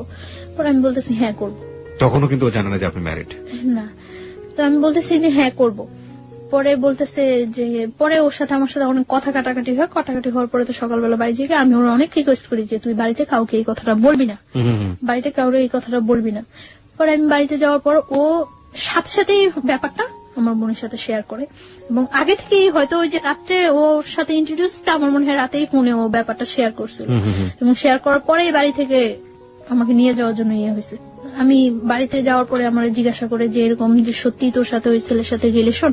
পরে আমি বলি যে না, আমার সাথে এরকম কোন ছেলের সাথে, কারণ আমি জানি যে ওইখান থেকে আমার আসতে হলে এটা আমার যেভাবে হোক চাপাই যেতে হবে। তো তারপরে কি করে আমার ফোন থেকে ওই নাম্বারটা, রুমেলের নাম্বারটা আমার বাড়ির সবাই সেন্ড করে দেয়, এবং তখন বাড়ি থেকে রুমেলের ফোন দেয়। ফোন দিয়ে রুমেলের বলে যে তুমি কি জানো ওর যে আগে একটা বিয়ে হয়েছিল? মানে আমার বাড়ি থেকে ইয়াটা ছিল এরকম যে আমার আগের হাজবেন্ডের সাথে কাট করে এখান থেকে আমাকে একেবারে নিয়ে যাবে, এবং নিয়ে যাওয়ার পরে যে আমি বাইরে যাই কিছুদিন বাইরে ইয়ে করে আসবো, আসার পর এস্টাবলিশড ভাবে ইয়ে করার জন্য। কিন্তু আমার খালতো ভাই ওটা ইয়ে করে যে ওই ছেলেটা পড়াশোনা করে না বা দেখতে ইয়ে না, দেখতেও ততটা ইয়ে না, রুমেল ঢাকার ছেলে, তার জন্য সব দিক দিয়ে ওকে ডিসলাইক করানো, মানে আর আমার খালতো ভাইটা সবাই খুব পছন্দ করে, আমার ফ্যামিলি ছাড়াও সবাই খুব পছন্দ করে ওরে। আমি ওরা অনেকবার রিকোয়েস্ট করছিলাম যে তুই বাড়িতে পড়বি না। ও কি করছে, বাড়িতে যা ফোন নাম্বারটা দিয়ে দেওয়ার পর রুমেলের ফোন করছে। আমার মা ফার্স্ট ফোন দেওয়ার পর রুমেল ফোন রিসিভ করার পরে বলতেছে আমি মানে আমার আগের হাজবেন্ডের বলতেছে যে আমি ওই লোকটার শাশুড়ি। তো অবাক হয়ে গেছে যে কি বলতেছে। তো ও মা বলে কথা বলছে, কথা বলার পরে মানে আমার বাড়ি থেকে বলে দিচ্ছে যে আমি ম্যারিড। তো আমার জিজ্ঞাসা করছে যে তুমি কি সত্যি ম্যারিড? পরে আমি বলছি না, আমি ম্যারিড না। কখন আমি বিশ্বাসই করি না যে আমি বিয়ে করছি বা আমার এরকম। আমার ইয়ে ছিল যে ওরা আমি সবকিছু একদম সুন্দরভাবে বুঝাই বলবো, এইভাবে বললে তো। পরে বলতেছে যে সত্যি তুমি ম্যারিড না? আমি একটু গিয়েছিলাম যে আমি যে কাজটা করিনি আমার পক্ষ থেকে, এটা রিলিজিয়াস পার্সপেক্টিভে এটা বিয়ে না, এটা হওয়া সম্ভব না, এবং হ্যাঁ আমার মনের মধ্যে এইটুকু গিয়েছিল যে আল্লাহ আমাকে কখনো এর জন্য শাস্তি দিব না, কারণ আমি তো ইচ্ছাকৃত ভাবে কিছু করিনি। তো বলছে আচ্ছা ঠিক আছে। পরে আমি পরদিনই আমি বাড়ি থেকে খুব তোড়জোড় করে আমি ঢাকা আসতেই হবে, পরদিনই আমি চলে আসি ঢাকা। এক কথায় পালাই চলে আসি ঢাকা, বাড়ি থেকে পালাই চলে আসি, দুপুরবেলা পালাই চলে আসি। আসার পর পরদিন সকালে আসি, আসার পরে আমার মনের মধ্যে কেনই যেন একটা এক্সট্রা সাহস হয়ে গেছিল যে আমি তো এই কাজটা করিনি, তো আমি অন্তত আল্লাহর সাপোর্টটা তো কম। তো আমরা তখন বলতেছো মিথ্যা হলে কিন্তু তুমি পাগল হয়ে যাবে, এটা হইব ওইটা, কিচ্ছু হবে না, আমার কিচ্ছু হবে না। এইভাবে বলিনি যে আমার বিয়ে হয়নি, আমি ওরে বলছি যে না আমি কাউকে বিয়ে করি নাই। Okay, this is the note of line. ও বলেছেন আমি কাউকে বিয়ে করি নাই। আমি কিন্তু এটা বলতে পারতাম যে আমি আমার বিয়ে হয়নি, আমি কিন্তু এটা বলিনি। আমি বলছি যে আমি কাউকে বিয়ে করিনি, কারণ আমি ওই রেখে দিছি যাতে আমি ওরে বলতে পারি পরে। ওকে, তারপর ও বিলিভ করার পর আমার হোস্টেলে উঠায় দেয়। ওই দিনই হোস্টেলে উঠায় দেওয়ার পরে আমি তখন আমার কলেজ অফ, পড়াশোনা থেকেও আমি অনেকটা ইয়ে হয়ে গেছি। আমি তো ওর সাথে ঘুরতেছি, ইয়ে করতেছি, খুব এনজয় লাইফে। মানে ওরা আমার মতো হ্যাপি পারসন নেই। ও মানে এতটা ভালো হয়ে গেছে, ওর আগে যে অ্যাডিক্টেড ছিল, নেশা করতো, ওগুলো সব ছাড়িয়ে দিতেছে। কি নিত আমাকে একটু বলেন তো সম্পর্কে, ও কি ধরনের নেশা করতো? ও আগে ইয়াবা নিত, ইয়াবা নিত। এমনিতে ও সব প্রকার নেশা করার ওর অভ্যাস আছে। আচ্ছা, আর এমনিতেই ওর যেটা বলছিলেন যে সন্ত্রাসী টাইপের ছিল, মানে কোনো ঝামেলা ছিল? হ্যাঁ, ও বলছিল আমারে যে ওর আউটসাইডে কিছু প্রবলেম আছে। সেগুলো কি আপনি জানেন? হ্যাঁ, আমি জানি। ওকে, মানে you want to share with us or not? Not. আপনি শেয়ার করতে চাচ্ছেন না? না। আমরা ধরে নিচ্ছি ও যাকে ভালোবাসে রোমেল, সে এমন একটা জগতের সাথে জড়িত যেটার সাথে আসলে সাধারণ মানুষের ভালো চোখে দেখার কথা না, কিন্তু ও যে জায়গাটা থেকে রোমেলকে দেখে সেই জায়গাটা অনেক পবিত্র একটা জায়গা। আমরা সেই জায়গাটা থেকে দেখতে চাই রোমেলকে, এবং ও চেষ্টা করে যাচ্ছে রোমেলকে ভালো করার জন্য, এবং রোমেলও সেই জায়গাটা থেকে ভালো হওয়ার জন্য নিজেকে পরিবর্তন করার চেষ্টা করছিল। আমরা এই পজিটিভ জিনিসটাকে হাইলাইট করতে চাই। চলুন তারপর। তো দেখা যেত আগে প্রচুর পরিমাণে স্মোক করতো। যখন আমার সাথে এরকম ডিপ রিলেশন যাচ্ছে, ও তখন দিনে 2-3টা সিগারেট খাচ্ছে, মানে তাও আমাকে বলে বলে খাচ্ছে। না, আমি চাচ্ছি যে ওর লাইফটা আমি এইভাবে করে দেব যাতে ও কখনো এটা করতে না পারে যে আমি আগে একটা বিয়ে হয়েছে তার জন্য ও আনহ্যাপি না। আমার সবসময় চিন্তা থাকতো যে আমি যদি কোনো একটু ভালো করি তার চেয়ে বেটার যাতে ও করতে পারে। আমি সবসময় এটা ফিল করতাম যে আমার ফ্যামিলিটা আমার কাছে ফ্যামিলি না, ওর ফ্যামিলিটা যাতে আমার কাছে ফ্যামিলি। আপনাকে তখন খরচটা দিত কে? আমার কাছে আমি বাড়ি থেকে আসার সময় কিছু টাকা ছিল, তারপর ও বিয়ার করতো। এখানে আমি ও টাকাটা পেত করতে? হ্যাঁ, ওর টাকাটা ওর অনেক রিচ ফ্যামিলি। কয় ভাই বোন ছিল ওরা? এক ভাই এক বোন। ও একা ছিল? একা ছিল। বাবা কি করতেন? বাবা মারা গেছে। সো ও কি বড় ছিল? ও ছোট ছিল, বোনের বিয়ে হয়ে গেছে। বুঝতেই পারছেন তার জন্য টাকা ম্যানেজ করা কোনো ব্যাপার না। আচ্ছা, ঠিক আছে। তারপরে আপনি হোস্টেল থেকে পড়াশোনা করতেন? হ্যাঁ, পড়াশোনাটা তখন আমার অফ আছে, আমার কলেজ অফ। রেজাল্ট হয়ে গেছে। রেজাল্ট হওয়ার পর আমার রেজাল্ট খুব ভালো হয়েছে, আমি মেডিকেলের মধ্যে সেকেন্ড পজিশনে আসছি। এত কিছুর পরও সেকেন্ড পজিশনে আসছি। আমরা বারবার একটু ইন্টারাপ্ট করছি কারণ যে আপনার ফার্স্ট যিনি জোর করে আপনাকে বিয়ে করলেন, ওনার অ্যাক্টিভিটি ওই সময় কি ছিল? উনি কি করছেন? উনি তখন ফোন দিচ্ছে, ফোন দিয়ে এটা ওটা বলছে, করছে, বাট কখনো আমার সামনে আসছে না। রোমেলকে ট্রাই করেছে? রোমেলকে ফোন দিয়ে কথা বলেছে? না, আমার ফোনে ফোন দিয়ে কথা বলছে। রুমেলের সাথেও আমার ফোনে ফোন দিয়ে কথা বলছে, বাট ও কখনো সামনে আসছে না। আমার ইচ্ছা ছিল যে ও যদি কখনো সামনে আসে তাহলে আমি সবটা সামনে ক্লিয়ার করে দেব। আমি তার জন্য বারবার রুমেলকে বলতাম, মানে তখন তো ও জানতো না। তখন ওই ছেলেটা বলতো তখন আমি তো বলিনি, ওই ছেলেটা বলতো। তখন আমি বলতাম যে আচ্ছা, ওই ছেলেটা তুমি সামনে আসতে বলো। সামনে আসার পরে আমি করছিলাম যে ওই ছেলেটা যদি সামনে আসে, সামনে আসার পরে আমি সব ক্লিয়ার। আপনারা খুব সুন্দর একটা সময় পার করছিলেন দুজনে মিলে। হ্যাঁ, ওখান থেকে শুরু করতে চাই। হ্যাঁ, খুব সুন্দর যাচ্ছিল। এর মধ্যে আমি রোজার ঈদে আমি বাড়ি যাই। বাড়ি যাওয়ার পর আমার ফ্যামিলি থেকে একটা প্রেসার ক্রিয়েট হয়। তো একদিন ওর সাথে আমি ফোনে কথা বলতেছি, কথা বলার সময় একটু ঝগড়া হচ্ছে। তো ঝগড়া হচ্ছে মনে আমি ওরা বলতেছি যে নিজের ওয়াইফের সম্মান দিতে পারো না, কথাগুলো বলতেছি। আমার আম্মু আরেক রুম থেকে শুনতেছে, আমি জানি না যে শুনতেছে। তো আমার আম্মু আমার জিজ্ঞাসা করলো যে কি ব্যাপারটা কি।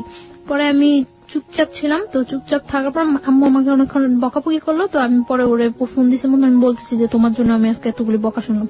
পরে ও আমার মার ফোনে ফোন দিছে আমার মা বলতেছে যে ব্যাপারটা কি আসলে তোমাদের। তো আমার মাকে বলতেছে যে আপনারা কেউ ওর সাথে খারাপ বিহেভ করবেন না। পরে বলতেছে তুমি এই কথা বলতেছো না? ও বলতেছে যে ও আমার ওয়াইফ, আপনারা ওর সাথে কেন খারাপ বিহেভ করবেন? তো আমার মা বলতেছে ও যে তোমার ওয়াইফ, এটা কাগজপত্র আছে তোমার কাছে? পরে বলতেছে হ্যাঁ আছে। তো আমার মা বলতেছে যে কত টাকা কাবিন করে তুমি আমার মেয়ের বিয়ে করছো? পরে ও বলতেছে 50 লাখ টাকা। সত্যি করে বলো, তোমার সাথে ওর বিয়ে হয়েছে? পরে বলতেছে হ্যাঁ, ওর আমার সাথে বিয়ে হয়েছে। আপনারা ওর ইচ্ছাগুলো আটকে রাখতে পারবেন না, আমি কিন্তু জোর করে হলে ওর কাগজপত্র দেখায় আইনের ব্যবস্থা নিয়ে ওরে নিয়ে আসবো। আমার জিজ্ঞাসা করছে মধ্যে আমি বলতেছি হ্যাঁ হয়েছে। আস্তে আস্তে চুপচাপ হয়ে গেছে এবং চাইতেছে যে ওর সাথে ফেস টু ফেস দেখা করে কথা বলে করার জন্য। পরে রোজার ঈদের পরে আমি ঢাকা চলে আসছি। আমি আসার পরে আমরা সিলেট যাই ঘুরতে। ওর ফ্যামিলি থেকে জানে না যে আমার নিয়ে সিলেট যায়, তখনও জানে না যে কি হয়। তো আমি সিলেট থেকে আসার পরে এখন বলি যে তুমি তোমার বাসায় বলো যে আমার ফ্যামিলির সাথে কথা বলার জন্য। তো ওর বাসার কিছুতে এটা বলতে পারে না। আমি ওর বাসায়ও যাই, তখন ওর বাসায়ও যাতায়াত করি, ফ্যামিলির সবার সাথে আমার সাথে পরিচয় আছে। তো আমি একদিন ওর বাসায় যাই। বাসায় যাওয়ার পরে আমার সামনে ওর বোনের আমি সিরিয়াসলি বলি, বাট ও হাসতেছে। তো ওর বোন এটাও ততটা সিরিয়াসলি নেয় না। কিছুদিন পরে আমার আব্বু আম্মু ঢাকা আসে। আমার মার সাথে ফেস টু ফেস দেখা করার পরে আমার মা বলছে ওরা যে তুমি কি করতে চাও এখন? তো কি করে ও আমার বলে যে কাগজপত্র করে আমরা কাজী দিয়ে করি, রেজিস্ট্রেশন করি। আচ্ছা ঠিক আছে, ওকে। অগাস্টের 12 তারিখ আমরা বিয়ে করি। ও বলে যে 1 লাখ টাকা কাবিন করবো। আমি সেটাই রাজি হয়ে যাই, কারণ আমার মনের মধ্যে কোনো টাকাটা কোনো ফ্যাক্টই ছিল না। ও বলে যে 1 লাখ টাকা কাবিন করবো, আমি ওকে ডান 1 লাখ টাকা কাবিন। ওরা যেভাবে করছে, ওর ফ্রেন্ড নিয়ে গেছে, যেভাবে করছে ওইভাবে। তো বিয়ে করার পরে ও এখন আর আমার বাইরে রাখবো না, ওর বাসায় নিয়ে যাবে। তো আমি চাইছিলাম যে তখন কিছুদিন বাইরে থাকি এবং ওর সাথে আমি ব্যাপারটা শেয়ার করি, কিন্তু ও খুব তোড়জোড় করে বাসায় নিয়ে যাওয়ার জন্য। ওর দুলাভাই ওরে বলে যে বিয়ে যখন করছো তখন বউ বাইরে রাখবা কেন। ওর বোন এর আগে আমার ফোন দেয়, বাসায় যাওয়ার আগে ওর বোন আমার ফোন দেয়, ফোন দিয়ে বলে যে তুমি আইসো না বাসায়, তুমি আইসো না, ও কোনো কাজ করে না, তোমার কি খাওয়াইবো, তোমার খাওয়াইতে হইলে আমাকে ওই খাওয়াইতে হইব, তুমি এখন আইসো না। আমি তখন মনে মনে ফিল করতেছিলাম যে ও যদি কিছু নাও করতে পারে কখনো, আমি তো করতে পারবো। ও যদি কিছু নাও করে, আমি ওর মতো ওর ফ্যামিলিতে বিয়ার করা আমার পক্ষে কোনো ইয়ে হবে না, যেহেতু আমি ইয়েটা কন্টিনিউ করতেছি এবং আমার রেজাল্টটা এত ভালো, তো আমার এটা কোনো প্রবলেমই হবে না। তো ও নিতে আসে আমারে হোস্টেলের এখানে, তো আমি যাই ওর সাথে, বাসায় যাই। ওর বাসায় যাওয়ার পরে ওর মা কিছুতেই আমার সাথে ইয়ে করতেছে না। তারপর ওর বোন আসে, তো মোটামুটি ভাবে তো মাইনে নেয়। তখন ওর সাথে আমার থাকতে দেওয়া হয় না, আমি ওর মার কাছে থাকি, ওর রুমে থাকে। তো এটা ওর কাছে অনেক ইয়া লাগে যে আমি এই পাশে থাকি। ও বারে বারে আমার কাছে ডাকে, আমাকে রাতে 12টার দিকে ডাকে, তো আমি ওর রুমে যাই। ও ফুল সাউন্ডে গান ছাড়ে রুমের মধ্যে, ফুল সাউন্ডে গান ছাড়ার পর ও আমার সাথে কথা টথা বলে, তো অনেকক্ষণ ওই রুমে থাকি। মানে থাকি কি হাজবেন্ড ওয়াইফ রিলেশন। হ্যাঁ, তারপর আমি বলি যে মাকে মিন করবো, আমি চলে যাই। ও বলতেছে না তুমি এখানে ঘুমাও, প্রবলেম নাই। আমি বলছি না আমি চলে যাই। পরে আমি মানে মার রুমে চলে আসি, মার কাছে ঘুমাই। তো এভাবে 3 দিন চলে যায়। 3 দিন পরে ওই এলাকার লোকজন আস্তে আস্তে জানতে থাকে, মানে সবাই তখন যখন বউ দেখতে আসে সবাই আস্তে আস্তে এইভাবে, তো আস্তে আস্তে ওই এলাকার লোকজন জানতে পারে যে আমার সাথে ওর বিয়ে হয়েছে। তো এলাকার লোকজন বলে যে এই মেয়েটা আগে একটা বিয়ে হয়েছে, এরকম ইয়ে করে। মানে ওই বাসায় কেউ এটা খুব স্বাভাবিক ভাবে তো মানে মানেই না, খুব অস্বাভাবিক হয়ে যায় সবাই, অস্বাভাবিক হয়ে যায়। তারপর আমি ওরে বলি যে তুমি কি চাও, তুমি আমার রাখতে চাও নাকি রাখতে চাইলে চলো আমরা এখান থেকে অন্য কোথাও চলে যাই, সবকিছু সিচুয়েশন ঠিক হয়ে গেলে তারপর চলে আসবো। ওরা আমি এটা বলি, ও আমার ফুললি সাপোর্ট দেয়। আমি যে কোনো একটা কিছু করব বা সবাইকে আমি কিছু বলবো বা কোনো একটা, ও আমার সবসময় চাপাই রাখে এবং ওটা ফুললি সাপোর্ট দেয় যে না সবকিছু ঠিক হয়ে যাবে, সবকিছু ঠিক হয়ে যাবে। ওর উপরেই আমার 100% ভরসা থাকে। এভাবে ইয়া হইতেছে। আমার বাড়িতে ফোন করছে, ওর বোন দুলাভাই ফোন করছে। ফোন করার আগে আমার বাড়িতে অনেক হুমকি টুমকি দিয়ে থ্রেট করে যে আমি এখানে আসছি, আমার যে কোনো একটা প্রবলেম করবো, আমার এসে নিয়ে যাওয়ার জন্য ইয়ে করে। তো আমার বাড়ি থেকে অনেক রিকোয়েস্ট করে যে ওর সাথে কিছু করে না, আমরা ওরে নিয়ে আসার ব্যবস্থা করতেছি, আমরা আসতেছি। তো আমার বাড়ি থেকে আমার ফ্যামিলি পার্সনরা আসে, আমার মা আসে। 20 সেপ্টেম্বর আমার বার্থডে, ওই দিন সন্ধ্যার পর তো ওর বাসায় সবাই খুব বাজে ভাষায় বকাবকি করে, অনেক বাজে কথা বলে। এগুলো আমার কাছে অনেক খারাপ লাগে, কিন্তু আমি তারপরেও মানে কানে নেই না কোনো কথা। এরকম চুপচাপ ওর রুমের মধ্যে বসে থাকি। 3 দিন যাবত আমি চুপচাপ ওর রুমের মধ্যে বসে থাকি। ও বাইরে থেকে আসার পরে আমি বলি যে তুমি কি আমার নিয়ে চলে যাবা নাকি কি করবা, তুমি কি করতে চাও। ও বলতেছে তুমি কোনো কথা বলো না, চুপচাপ থাকো, কোনো ইয়ে সব ঠিক হয়ে যাবে। তো ওই রুমে যায়, ওর মার রুমে যায়, সবার সাথে অনেক রাগারাগি করে। মানে তখন আমার একটা ভীতি হয় যে না ও মনে হয় ঠিক আছে। তো এটা সম্পূর্ণ যে ফিক ছিল, সম্পূর্ণ ফিক করে আমি বুঝতেই পারি না। তো রাত্রে আমি ওরা অনেক রিকোয়েস্ট করি যে দেখো আমার তোমার ছাড়া পসিবল না। ও এর মধ্যে বলা হয়নি একটা কথা, এর মধ্যে আমার কানাডার ইয়ে হয়ে যায়, মানে কিছুদিন 1 সপ্তাহের মধ্যে আমি কানাডা চলে যেতে পারি, আমার ভিসা প্রসেসিং সবকিছু ওকে হয়ে যায়। তো আমি ওরে বলি যে ধরো আমি যদি স্কলারশিপ নিয়ে বাইরে চলে যাই তো তুমি কি করবা। আমি জীবনেও যাইতে দেব না। আমি ওর একটা কথাই জীবনে যাইতে দেব না, ওই একটা কথায় অফ হয়ে যাই। আমি আর কানাডা যাওয়ার দ্বিতীয়বার নাম করি না। আমার লাইফের সব চরম ভুল এই জায়গায় যে আমি ওইটাই ছেড়ে দিছি। তারপরে কি হলো? ওরা আমি অনেক রিকোয়েস্ট করি যে দেখো তুমি কি করবা, কি ইয়ে করতো। ও বলতেছে যে তুমি আমার সাথে থাকতে পারবা না। আমি বলছি হ্যাঁ পারবো। ওই 3 দিন আমার ওর সাথে আমি থাকতেছি। ওই দিন মানে আমার বার্থডে দিন রাত্রে ও আমার খুব হাসাইলো। হাজবেন্ড ওয়াইফের মধ্যে যে রিলেশনটা ফুললি, ওই দিন রাত্রে একেবারে সারা রাত্র ওইরকম একটা রিলেশন ছিল এবং আমরা ঘুমাইছি, খুব সকাল সকাল ঘুমাইছি ওই দিন। পরদিন সকালে আমার বাসা থেকে লোকজন আসছে, আসার পরে ওরা ওইখানে বিচারের বসাই ইয়ে করছিল। বিচার কেন হবে? বিচার কি করবে এখন, এটা কি করে ইয়া করা উচিত। তো ওর দুলাভাই ওরে বলছিল যে শালম সবকিছু ডিপেন্ড করে তোমার উপরে, রুমেল সবকিছু ডিপেন্ড করে তোমার উপরে। তুমি যদি ওরে রাখো, কারো ক্ষমতা নাই যে ওরে এখান থেকে পাঠিয়ে দেওয়ার বা তোমার থেকে বিচ্ছিন্ন করার।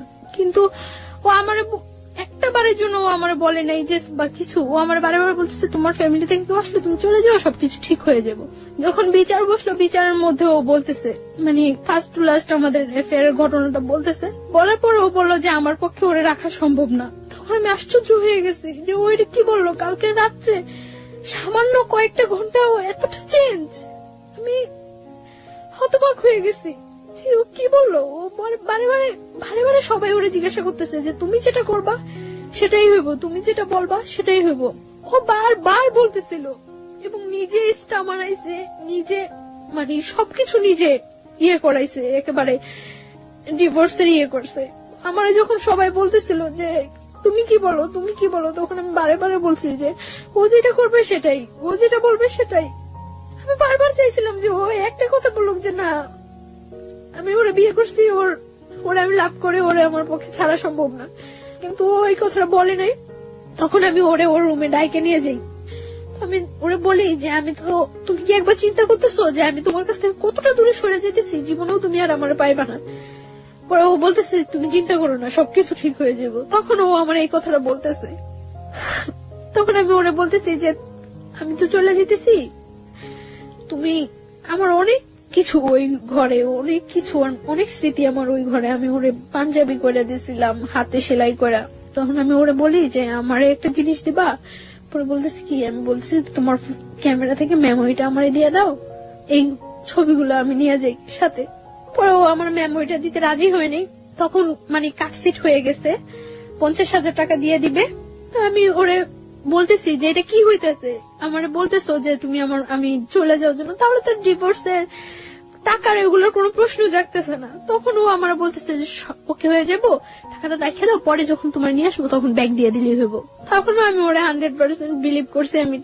আমি টাকাটা হাতে নিতে চাইনি, ও বলতেছে নেও নাও। পরে আমি নিয়ে আমার মার কাছে দিয়ে দিছি টাকাটা। আমি সবাই বলছে যে টাকা দেওয়ার পরে ডিভোর্স হয়ে যাওয়ার পরে ওরা এখানে আর একটু থাকতে পারবো না, আমাদের সাথে বের হয়ে যেতে, মানে আমার ফ্যামিলি পার্সন গুলো উইথ আমি। তখন মানে কাজী তালাকের ডিভোর্সের ইয়াটা লেখা পড়তেছিল, পড়ে ওরে বলছিল যে তুমি সাথে সাথে পড়ো, পড়ার পরে সিগনেচার দিয়ে দিও। ও এত স্পষ্ট ভাষায় সাথে সাথে পড়ে সিগনেচার দিয়েছে, আমি আশ্চর্য হয়ে গেছি যে ও জানে যে আমি ওর জন্য ঠিক কতটুকু স্যাক্রিফাইস করছি, আর ও কিভাবে এটা করলো। কিন্তু যখন কাজী আমারে বললো যে তুমি এবার আমার সাথে সাথে বলে সিগনেচার করে দেবে, আমি কাজীর সাথে একটা ওয়ার্ড উচ্চারণ করতে পারি নাই। আমার মনে হইতেছিল যে আমার ভোকাল কর্ডটা অফ হয়ে গেছিল, আমি একটা ওয়ার্ড উচ্চারণ করতে পারি নাই। এবং সিগনেচার দেওয়া অবস্থায় যে আমার কতবার হাত থেকে কলমটা ইয়ে হয়ে গেছিল, আমার পুরো শরীর কাঁপতেছিল আমার, যে কি হয়ে গেল এটা, কি হয়ে গেল এটা, কি হয়ে গেল, মিলাইতে পারতেছিলাম না। ডিভোর্স হয়ে গেছে, আমরা চলে আসবো, মানে আমার ফ্যামিলি পার্সনটা বের হয়ে গেছে, আমি ওর সাথে কথা বলে বের হবো। তখন আমি এই রুম থেকে ওই রুমে যাওয়ার সময় ওর মা 5টা মারে হিট করে, আমার শরীরে হিট করার পর ওইখানে যে কটা রিলেটিভ থাকে ওর বোন ছাড়া সবাই আমার হিট করে ওইখানে। তো আমি স্তব্ধ হয়ে গেছি পুরা, যে কি হয়েছে এটা, আমার লাইফে কি হইতেছে। সবাই যখন ওরা এতগুলো লোকের সামনে হিট করতেছে, ও বাইরে থেকে এসে আমার জড়ায় ধরে আমার বাইরে নিয়ে যায়। আমি অবাক হয়ে যাই, ও চেহারা দিকে আমি তাকাই যে এই ছেলেটা সেই ছেলেটা। আমি পুরা হতবাক হয়ে যাই। তারপর মানে যখন ইয়েতে স্টারে চলে আসি আমরা, বারবার পিছনের দিকে তাকাইতেছি যে ও আসতেছে কিনা, ওরে দেখতেছি কিনা, দেখি না। স্টারে আসার পরে ওরা আমাদের থেকে মানে 50,000 টাকা দিচ্ছে, ওইখান থেকে 10,000 টাকা ব্যাগ দিতে বলে ওই যে লোকগুলো ওইখানে ছিল তারা। আমার মা বলতেছে যে তাহলে সবটাই রেখে দেন, দিয়ে আর 50,000 টাকা দিচ্ছেন, যা বলছেন বিচার আপনাদের সবকিছু মাইনে আমরা আমাদের নিয়ে যেতেছি। পরে মানে 5,000 টাকা ওইখানে দিয়ে 45,000 টাকা নিয়ে ক্যাব করে আমরা চলে আসতে নেই। আমি মানে যতক্ষণ পর্যন্ত ওই এলাকাটা দেখা গেছিল ততক্ষণ পর্যন্ত তাকিয়েছিলাম যে হয়তো ও একবার পিছনে আসবে, একবার আসবে, আসেনি ও। তারপর যখন আমরা চলে আসি, আসার পর ও আমার ফোন দিয়ে আমার বলে যে একটু কথা বলো আমার সাথে। আমি তখন ইয়ে করি যে আমি আর জীবনে ওর সাথে কথা বলবো না। ও আমার বারে বারে রিকোয়েস্ট করে যে একটু কথা বলো আমার সাথে, একটু কথা বলো। অনেক কান্নাকাটি করতেছে, অনেক কান্নাকাটি করার পর আমি ওর সাথে কথা বলি। আমি ধরে রাখতে পারি না নিজেরে, আমি লুকায় লুকায় ওর সাথে কথা বলি।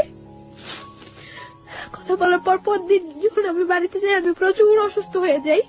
আমি খবর পাই যে ও প্রচুর অসুস্থ হয়ে যায়, ওরও হসপিটালাইজ করতে হয়, আমারও হসপিটালাইজ করে বাড়িতে। আমি একবার মেন্টালি সিক হয়ে যাই, পাগলের মতো হয়ে যাই। তো ইমিডিয়েট আমার হসপিটালাইজড করে আইসিইউ তে নিয়ে যায়। আইসিইউ তে যখন নিয়ে যায় তখন আমার বাবা বলতেছে যে মা তোর কাছে আমার অনুরোধ, তুই ওই ছেলের কথা আর চিন্তা করিস না। কিন্তু আমি পারি না, বারবার ওর কথা আমার মনে হয়, তখন আমার মনে হইতেছে আইসিইউ তেও আমি মনে হয় সামনে ওরে দেখতেছি। তো যখন ওর সাথে ও আমার সাথে যোগাযোগ করে, পরে ওর সাথে আমার আবার কন্টিনিউ কথা হইতে থাকে। তো কিছুদিন পরে তো আমি করতে পারি যে আমি প্রেগনেন্ট। তখন আমি ওরা বলি 7 দিনের মাথায় আমার দুলাভাই নিয়ে আমি আবার ঢাকা আসি। মানে আমি খুব অসুস্থ হয়ে যাই, আমার ঢাকা শিফট করতে বলে। তো আমার দুলাভাই আমার নিয়ে ঢাকা আসে, ওরা আমি ফোন দিয়ে বলি, বাবার সাথে মিট করতে যায়। আমার দুলাভাইয়ের কাছ থেকে বললে আমার নিয়ে এসে আমার সাথে সারাদিন ঘোরে। ওই দিন আমার নিয়ে কুমিল্লা যায়। তো আমরা ওইখানে থাকি, ওইখানে রাত্রে থাকি। ও বলে যে কিসের ডিভোর্স হয়েছে, এটা তো ডিভোর্সই হয়নি। ও আমারে বলে যে এটা ডিভোর্স হয়নি। ও স্বীকার করে না এটা ডিভোর্স হয়েছে, আমিও মানি না এটা ডিভোর্স হয়েছে। আমরা দুইজনে মেলা, আমি ওরে হলুদ দেই, ও আমার হলুদ দেয়, এবং আমরা ওই দিন বাসর ঘরটা সাজাই সুন্দর করে রুমের মধ্যেই দুইজনে মিলেই ওইখানে আমরা করি। তারপর পরদিন আমি চলে আসার পরে আমার ডাক্তারটাকে দেখে বাড়িতে নিয়ে যায়। তখন আমার মানে যাওয়ার সময় আমার দুলাভাইয়ের সাথে কথা বলে। আমার মনে আছে ও ওই দিন কি পরিমাণ কান্না করে, ও আমার দুলাভাইয়ের কাছে হাত জোর করে রিকোয়েস্ট করে যে যাতে আমার কোনো কিছু না করে, ও আমার নিয়ে আসবো। অনলি কোরবানির ঈদ পর্যন্ত ও সময় চায় দুলাভাইয়ের কাছে, হাত জোর করে রিকোয়েস্ট করে। পরে আমার দুলাভাই তো কিছুতেই এটা আর করবো না। পরে যখন মানে দেখছি যে আমার ফ্যামিলি থেকে আর কোনো সাপোর্ট নাই ওর ইয়েতে, তখন আমি আরো সিক হয়ে যাই, একেবারে পাগলের মতো হয়ে যাই। বাসায় মেন্টালি এতটা হয়ে যায় যে আমি যে আমার নিজের ক্ষতি করতেছে ওইটাও আমি তখন ফিল করতেছি না। আমি যখন ওর সম্বন্ধে আমি সব সময় ঘরে এক কোনায় একটা বদ্ধ ঘরের মধ্যে দরজা বন্ধ করে অন্ধকার ঘরের মধ্যে এক কোণে বসে থাকি, এবং কেউ কিছু বললেই আমি নিজের মাথা নিজের ওয়ালের সাথে করতেছি, হিট করতেছি নিজের মাথা, আমার শরীর মাথা ফুলে টুলে যায়। এবং আমি তখন ড্রাগ নেওয়া শুরু করি। বাসায় আমার ব্যাগে অনেকগুলো প্যাথেটিন নিয়ে যাই আমি যাওয়ার সময়। মানে আমি কিছুতেই ওর নামাইতে পারতেছি না। তারপর যখন দেখা গেছে যে আমি এরকম সিক হয়ে গেছি, একেবারে মেন্টালি এক কথা পাগল হয়ে গেছি, তখন আমার দুলাভাই বলে যে না, ওর উপরে আর কোনো টর্চার করার দরকার নেই, প্রেশার ক্রিয়েট করার দরকার নেই। যেহেতু ওই ছেলেও চাচ্ছে ওর সাথে সম্পর্ক রাখার জন্য, ওই ছেলে যদি না চাইতো তাহলে আমি ওর কোনো সাপোর্ট করতাম না। ছেলে যেহেতু নিজে আমার কাছে হাত জোর করে কাইনাকাটা অনুরোধ করছে, সো থাকুক, ওর মতো থাকতে দেন। ছেলে তো বলছে কোরবানি ঈদের পরে ওরে নিয়ে যাবো। তো এর মধ্যে তখন তো আমি ওর জানে আমি প্রেগনেন্ট, আমি ওরে বলি প্রেগনেন্ট। আমি আবার ঢাকা আসি ওর সাথে দেখা করার জন্য, ওর সাথে দেখা হয়, কথা হয়। তো আমি ওই দিন বলি যে আমি আর বাড়িতে যাব না। তো ও বলে যে যতটা কষ্টই হোক তোমার কোরবানি ঈদ পর্যন্ত ওইখানে থাকতে হবে, ঈদের পরে আমি তোমার নিয়ে আসবো। আমার যাই হোক, যদি আমার ফ্যামিলি থেকে সাপোর্ট না করে আমি তোমার নিয়ে বাইরে থাকবো। তো এই কথা হয় ওর সাথে। তারপর এভাবে চলতে থাকে কোরবানি ঈদ পর্যন্ত। আমি ওর সাথে কন্টিনিউ কথাবার্তা বলি। এর মধ্যে আমার মাও মাঝে মাঝে ওর সাথে কথা বলে জিজ্ঞাসা করে যে তুমি কি করবা, কেন তুমি এইভাবে সম্পর্কটা আগে নিতেছো, যা হয়েছে ওইখানেই ফিনিশ করে দিতা। তো ও বলতেছে না মা, আমার পক্ষে ওরে করা সম্ভব না, আমি ওরে নিয়ে আসবো। তখন আমার মা ওরে বলতেছে তুমি ওরে নিয়ে আসবা, হয়তো দেখা গেছে 2-4 মাস তুমি ওরে নিয়ে থাকতেছো, তারপরে তোমার ফ্যামিলির কেউ তোমার করলো, তুমি তোমার ফ্যামিলি টানে চলে যাবে আবার, তখন ওর কি হইব। পরে বলতেছে না, কখনোই এরকম করবো না আমি আর। তো এইভাবে করতে থাকে। কোরবানি ঈদের পরে ও আমাদের বাড়িতে যায়। তখন তো 1 মান্থ ওভার হয়ে গেছে আমি প্রেগনেন্ট। হ্যাঁ, ও আমাদের বাড়িতে যায়। পরে আমি কেউ জানাই না বাড়িতে এই ব্যাপারটা যে আমি প্রেগনেন্ট। তখন আমার বাড়িতে যাওয়ার পরে যেভাবে একটা গেস্ট আসলে যা করা হয় ঠিক ওর সাথে ওই ব্যাপারটাই খুব সুন্দর ব্যবহার করছে সবাই। সকালবেলা ব্রেকফাস্ট করতে দেওয়া হয়েছে, নাস্তা টাস্তা করতে দেওয়া হয়েছে। তো ওর জন্য পিঠা টিঠা অনেক কিছু করা হয়েছে। তারপরে ওরে মানে আমার দুলাভাই জিজ্ঞাসা করছে যে তুমি কি করতে চাও এখন, আমরা কি নতুন করে তোমাদের বিয়ের অ্যারেঞ্জ করবো, তোমার বাড়িতে জানাবো, তোমার বাসা জানাবো তুমি যে এখানে আসছো, না কি করবো। পরে ও বলতেছে না কিছু করে না, মানে আর অল্প কটা দিন সময় দেন, আমি ওরে নিয়ে যাবো। ভাইয়া বললো তাহলে তুমি এখানে থাকতে পারবে না, দেখো ওদের তো ভাইও নাই, এই বাসা থাকলে কে কি মিন করে, তাহলে বেটার হয় তুমি চলে যাও, তুমি যখন তোমার সময় হবে তখন তুমি আইসো। পরে সবার মন খারাপ হয়ে যায় যে কি বললো ছেলেটা, এতদিন পর্যন্ত ছেলেটা আমাদেরকে একটা কথা করে রাখছিল, এখন কি বললো। তারপর আমি ওরে জিজ্ঞাসা করি যে তুমি করো, তখন ও আমার বলতেছে যে আমার আর অল্প কটা কিছুদিনের সময় দাও। তারপর ও দুপুর বেলা যখন ও চলে আসে, ভাইয়া ওরে মানে আসার ভাড়াটা পর্যন্ত দিয়ে দেয়। মানে ওর সাথে এরকম ভদ্র আচরণ করছে যে ওর বাসায় যে আমাদের সাথে কি বিহেভটা হয়েছে ওরা কেউ ইয়ে করে নেই, সবাই শুধুমাত্র আমার দিকে তাকায়। তখন কিন্তু আমরা সবাই বলছিল, দেখো তুমি যে ছায়া, এখন যদি তুমি শক্ত হও তাহলে কিন্তু আমরা এখন কিছু করতে পারি। ওরা আটকে রেখে কিন্তু ওর বাড়িতে ফোন দিয়ে ইয়ে করতো। আমি বলছি ইম্পসিবল, ও তো বলে আসেনি যে ও আমার বিয়ে করতে আসতেছে। তো আমি ওরে সেফলি ওইখান থেকে যেভাবেই হোক সেফলি, যতটা ইয়া হয়েছে আমার উপরে হয়েছে, ব্লেম যা হয়েছে আমার উপরে হয়েছে, আমি ওরে সেফলি পাঠিয়ে দিছি। তখন আমি ওরে বলছি যে কি করবা। তো ও আসার পর 2-3 দিন খুব তোর জোর বাসা টাসা দেখতেছে, ও আমার নিয়ে আসবো। তো হঠাৎ করে একদিন বলতেছে যে আমার পক্ষে তো পসিবল না। কি বললা এটা, যেটা একবার ভেঙে গেছে যাইতো, তখন আমি পাগল হয়ে যেতাম, যা হয়ে যেতাম, তখন ইয়ে হয়ে যেত, আমার ফ্যামিলি আমার নিয়ে আসছে। এখন তুমি এটা কি বললা? পরে আবার বলতেছে যে না ঠিক আছে। তো এখন তো দিন যাইতেছে, আমার বাসায় জানাজানি হয়ে যায় যদি যে আমি প্রেগনেন্ট, তাহলে তো একটা প্রবলেম। হয়তো আমার বাসায় জানাজানি হয়ে গেলে ওর বিরুদ্ধে যে কোনো একটা অ্যাকশন নিবে, সেটা আমার মনের মধ্যে আরো একটা ভয় কাজ করতেছে। আমি আসলে অনেক বেশি থান্ডার্ড হয়ে গেছিলাম। আমার মনে হচ্ছে আমার লিসনাররা ভাববে যে আমি এখানে নাই। আমি ওর কান্নার শব্দ শুনে আসলে অনেক বেশি থান্ডার্ড হয়ে গেছে, আমার নিজের চোখে পানি চলে আসছে, আমি আসলে কথা বলতে পারছিলাম না। গল্পের একেবারে শেষ দিকে আমরা চলে এসেছি। আমি কিছু কোশ্চেন আপনাকে করতে চাই। প্রথম প্রশ্নটা হচ্ছে, আপনি কয় মাসের প্রেগনেন্ট এই মুহূর্তে? 4 months। 4 months। মানে what's your decision about your baby? আমি আমার বেবিটা রাখতে চাই, by at any cost. Any কষ্ট। যদি আপনার হাজবেন্ড ডিভোর্স দিয়ে দিয়েছে এবং ওটাই যদি বলবৎ থাকে, তাহলেও কি আপনি আপনার বেবিটা রাখতে চান? তাহলে কিভাবে সম্ভব? ওকে। ও আচ্ছা, আর আরেকটা যেটা, সেটা হচ্ছে যে আপনার প্রথম হাজবেন্ড আর পরবর্তীতে যোগাযোগ করেনি? না, ওর সাথে পরবর্তীতে ও আর কোনো ইয়ে যোগাযোগ করেনি, কোনো কিছু ইয়ে হয়নি। আর ওর সাথে ও কি ডিভোর্স দিয়ে দিয়েছে? হ্যাঁ, ওর সাথে আমার ফ্যামিলি থেকে Divorce কার্ড সিট, হ্যাঁ, যখন ফার্স্টলি আমার বাড়িতে নিয়ে যায় তখনই ওর সাথে ডিভোর্স হয়ে কার্ড গেছে। সিট করে ওকে, দিয়েছে। সেকেন্ড হাজবেন্ড যে ছিল তার সাথে এখন বর্তমান কতদিন যাবত আপনার যোগাযোগ হয়নি? এখন এই শুক্রবার থেকে হচ্ছে না। লাস্ট এর মধ্যে আমি যখন আপনাদের কাছে ফোন করছিলাম তার কিছুদিন গ্যাপ ছিল, তারপর আবার আমার কাছ থেকে 1 সপ্তাহ সময় নিছিল। ওর অবস্থা হচ্ছে কখনো ফ্যামিলির কাছ থেকে ও মোটিভেট হচ্ছে, কখনো আপনার কাছ থেকে ও আসলে সিদ্ধান্ত নিতে পারছে না সিদ্ধান্ত নিতে পারতেছে না যে ও আসলে কি করবে। হ্যাঁ, এবং ও এখন খুব প্রচুর অ্যাডিক্টেড হয়ে গেছে, সারা দিন রাত নেশা করে এবং এই অবস্থায় থাকে। আপনি যে বলছিলেন যে আপনি মাঝখানে ড্রাগ নিচ্ছিলেন, আপনি কি এখন সেই ড্রাগ নিচ্ছেন? মানে আমি যখন ঢাকা চলে আসছি তখন থেকে আমি আর ড্রাগ নিচ্ছি না, কারণ আমার এখন ড্রাগ নিলে তো এটা আমার বেবিটার উপরও। আমি এই গল্পটা শোনার পরে আমার কাছে মনে হয়েছে যে আমাদের এই যে নিষ্পাপ দুটো প্রাণ, বা এই যে আজকে ছায়া যে জায়গাটায় দাঁড়িয়ে আছে, সেই ভুলের গুলোর জন্য আসলে কারা দায়ী? প্রথমত তার ফ্যামিলি, এবং দ্বিতীয়ত হচ্ছে যে ছেলেটা বিয়ে করলো তার ফ্যামিলি। লাস্ট আমি আর একটু শেষ করতে চাই। জি প্লিজ। যেদিন আমি ঢাকা আসছি ওই দিন ও আমার ভোরবেলা আনতে গেছে, আনার পর ভোরবেলা আসিনি, আমার একটা হোটেলে উঠছে, উঠার পরে 1টা পর্যন্ত আমরা হোটেলে ছিলাম। তখন ওর সাথে আমার সাথে হাজবেন্ড ওয়াইফ রিলেশন কন্টিনিউ হচ্ছে, কারণ ও বিলিভ করে না ওর সাথে আমার ডিভোর্স হয়েছে, আমিও বিলিভ করি না। আর তাছাড়া তো আমি তো প্রেগনেন্ট। তারপরে আমার একটা জব নিছি আমি হসপিটালে, ওইখানে বাসা টাসা নিয়ে উঠছি, তো ওইখানে যাতায়াত করে যাচ্ছে আসছে ইয়ে করছে এইভাবে। এখন তো 3 মাস ওভার হয়ে গেছে। তো আমি বললাম যে এইভাবে তো হচ্ছে না, কারণ আমাদের মধ্যে আরেকটা লাইফ আছে, আরেকটা জীবন বাড়তেছে। তো আমি ওরা বলি যে এটা তুমি কিভাবে ইয়ে করবা, তো করতেছে না। তারপর আমি ওর বোনের ফোন দিয়া জানাইছি, ওর বোন ডাইরেক্টলি বলতেছে যে এটা যে ওর বেবি তার কি প্রুফ আছে। তারপর আমি বলছি যে ওরে জিজ্ঞাসা করার জন্য। আমি জানি না সত্য মিথ্যা কতটুকু, কে সত্য কথা বলতেছে কে মিথ্যা কথা বলতেছে। ওর বোন নাকি ওরে জিজ্ঞাসা করছিল, ও নাকি অস্বীকার করছে যে না এরকম কোনো বেবি টেবি নাই, এগুলি কিছুই আপনি না। সেই সত্যটাকে আপনি কিভাবে নেবেন সেটা আপনার একেবারে ব্যক্তিগত ব্যাপার, কিন্তু আমার মনে হচ্ছে কিছু একটা বলা উচিত। সেই বলার জায়গাটা থেকে আমি যেটা বলতে চাই, আপনার যাকে আপনি লাভ করেন, আপনার হাজবেন্ড, আপনার প্রিয় মানুষ, তার প্রতি শ্রদ্ধা রেখে, আপনার ভালোবাসার প্রতি শ্রদ্ধা রেখে আমি যেটা বলতে চাই, সে যে কাজটা করেছে মহা অন্যায় করেছে। প্রথম কথা হচ্ছে এটা কেন করেছে? আপনাকে যখন তার ফ্যামিলির চাপে ডিভোর্সের মতো কাজটাই করলো এবং বললো যেটা ম্যানেজ হয়ে যাবে, সেটা ম্যানেজ করে এত বড় গর্হিত অপরাধ সে যখন করতে পারলো, তখনই কিন্তু আপনার ধারণা নেওয়া উচিত ছিল যে এই ছেলেটাকে দিয়ে আপনি এত বড় রিস্ক লাইফে নিতে পারবেন না। 1, 2 নাম্বার হচ্ছে আপনি এখনো তার আশা করে আপনি বেবিটাকে আপনার পেটের মধ্যে বড় করছেন, আপনার শরীরের মধ্যে বড় করছেন। আপনি কিন্তু প্রথম মেসেজটা পেয়ে গিয়েছেন যে তাকে নিয়ে আপনি আসলে কতটা শক্তিভাবে দাঁড়াতে পারেন, কিন্তু আপনার ভালোবাসা সম্পূর্ণ অবুঝ, এবং সেই জায়গাটা থেকে আপনি এখন, আমরা যতই বুঝেন এখন আপনি বুঝবেন না। তবে আমিও চাইবো না, কোনোভাবেই চাইবো না, আমি ব্যক্তি মানুষ হিসেবে চাইবো না যে আপনার এই বেবিটা নষ্ট হয়ে যাক, আপনার এই বেবিটা পৃথিবীতে না আসুক, কোনোভাবেই চাইবো না। এবং কিন্তু আপনি মানুষ হিসেবে যে বাস্তবতা ফেস করেছেন, আপনার বেবি পৃথিবীতে আসার পরে কোন বাস্তবতা ফেস করবে সেটা আমরা একেবারেই অনিশ্চিত। আর লাস্ট আমি সুইসাইড অ্যাটেন্ড করছিলাম, সুইসাইড অ্যাটেন্ড করার পর ও আবার আমার কাছে গেছিল, যে আমার বলতেছিল যে যাই হোক এই বেবিটা নষ্ট করা যাবে না, আর এই বেবিটা ওর পরিচয় বড় হইব।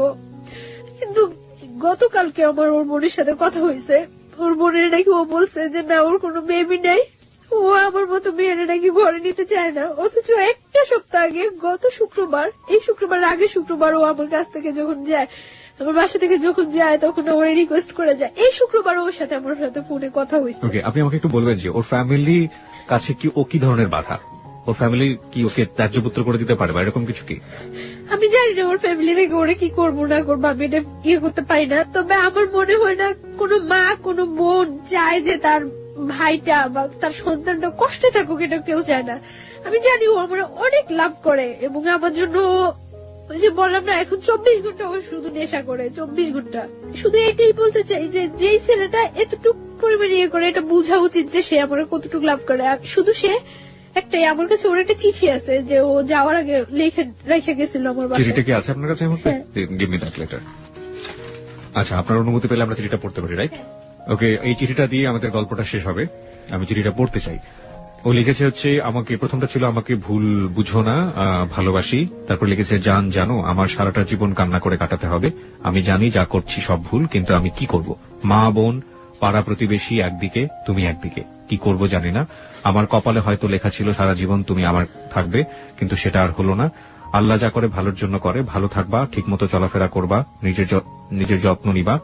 আর আমি নেশা করতে করতে হয়তো কোনো রাস্তা বা মেডিকেলে থাকবো, মৃত বা জীবিত। এটাই আমার জীবন। চোখের পানি আটকাতে পারিনি, তাই তোমার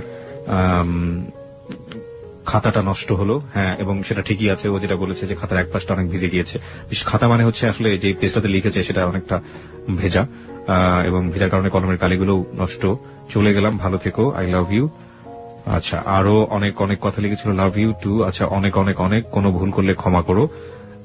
তোমার ভালোবাসা সেটা সারা জীবনও ভোলার মতো না। 1 জীবন, 2 জীবন, 3 জীবন, শত শত জীবন পেলেও ভুল বোঝো না। শুধু তোমাকে চাই, তোমাকে চাই। আই লাভ ইউ জান, সোনা পাখি।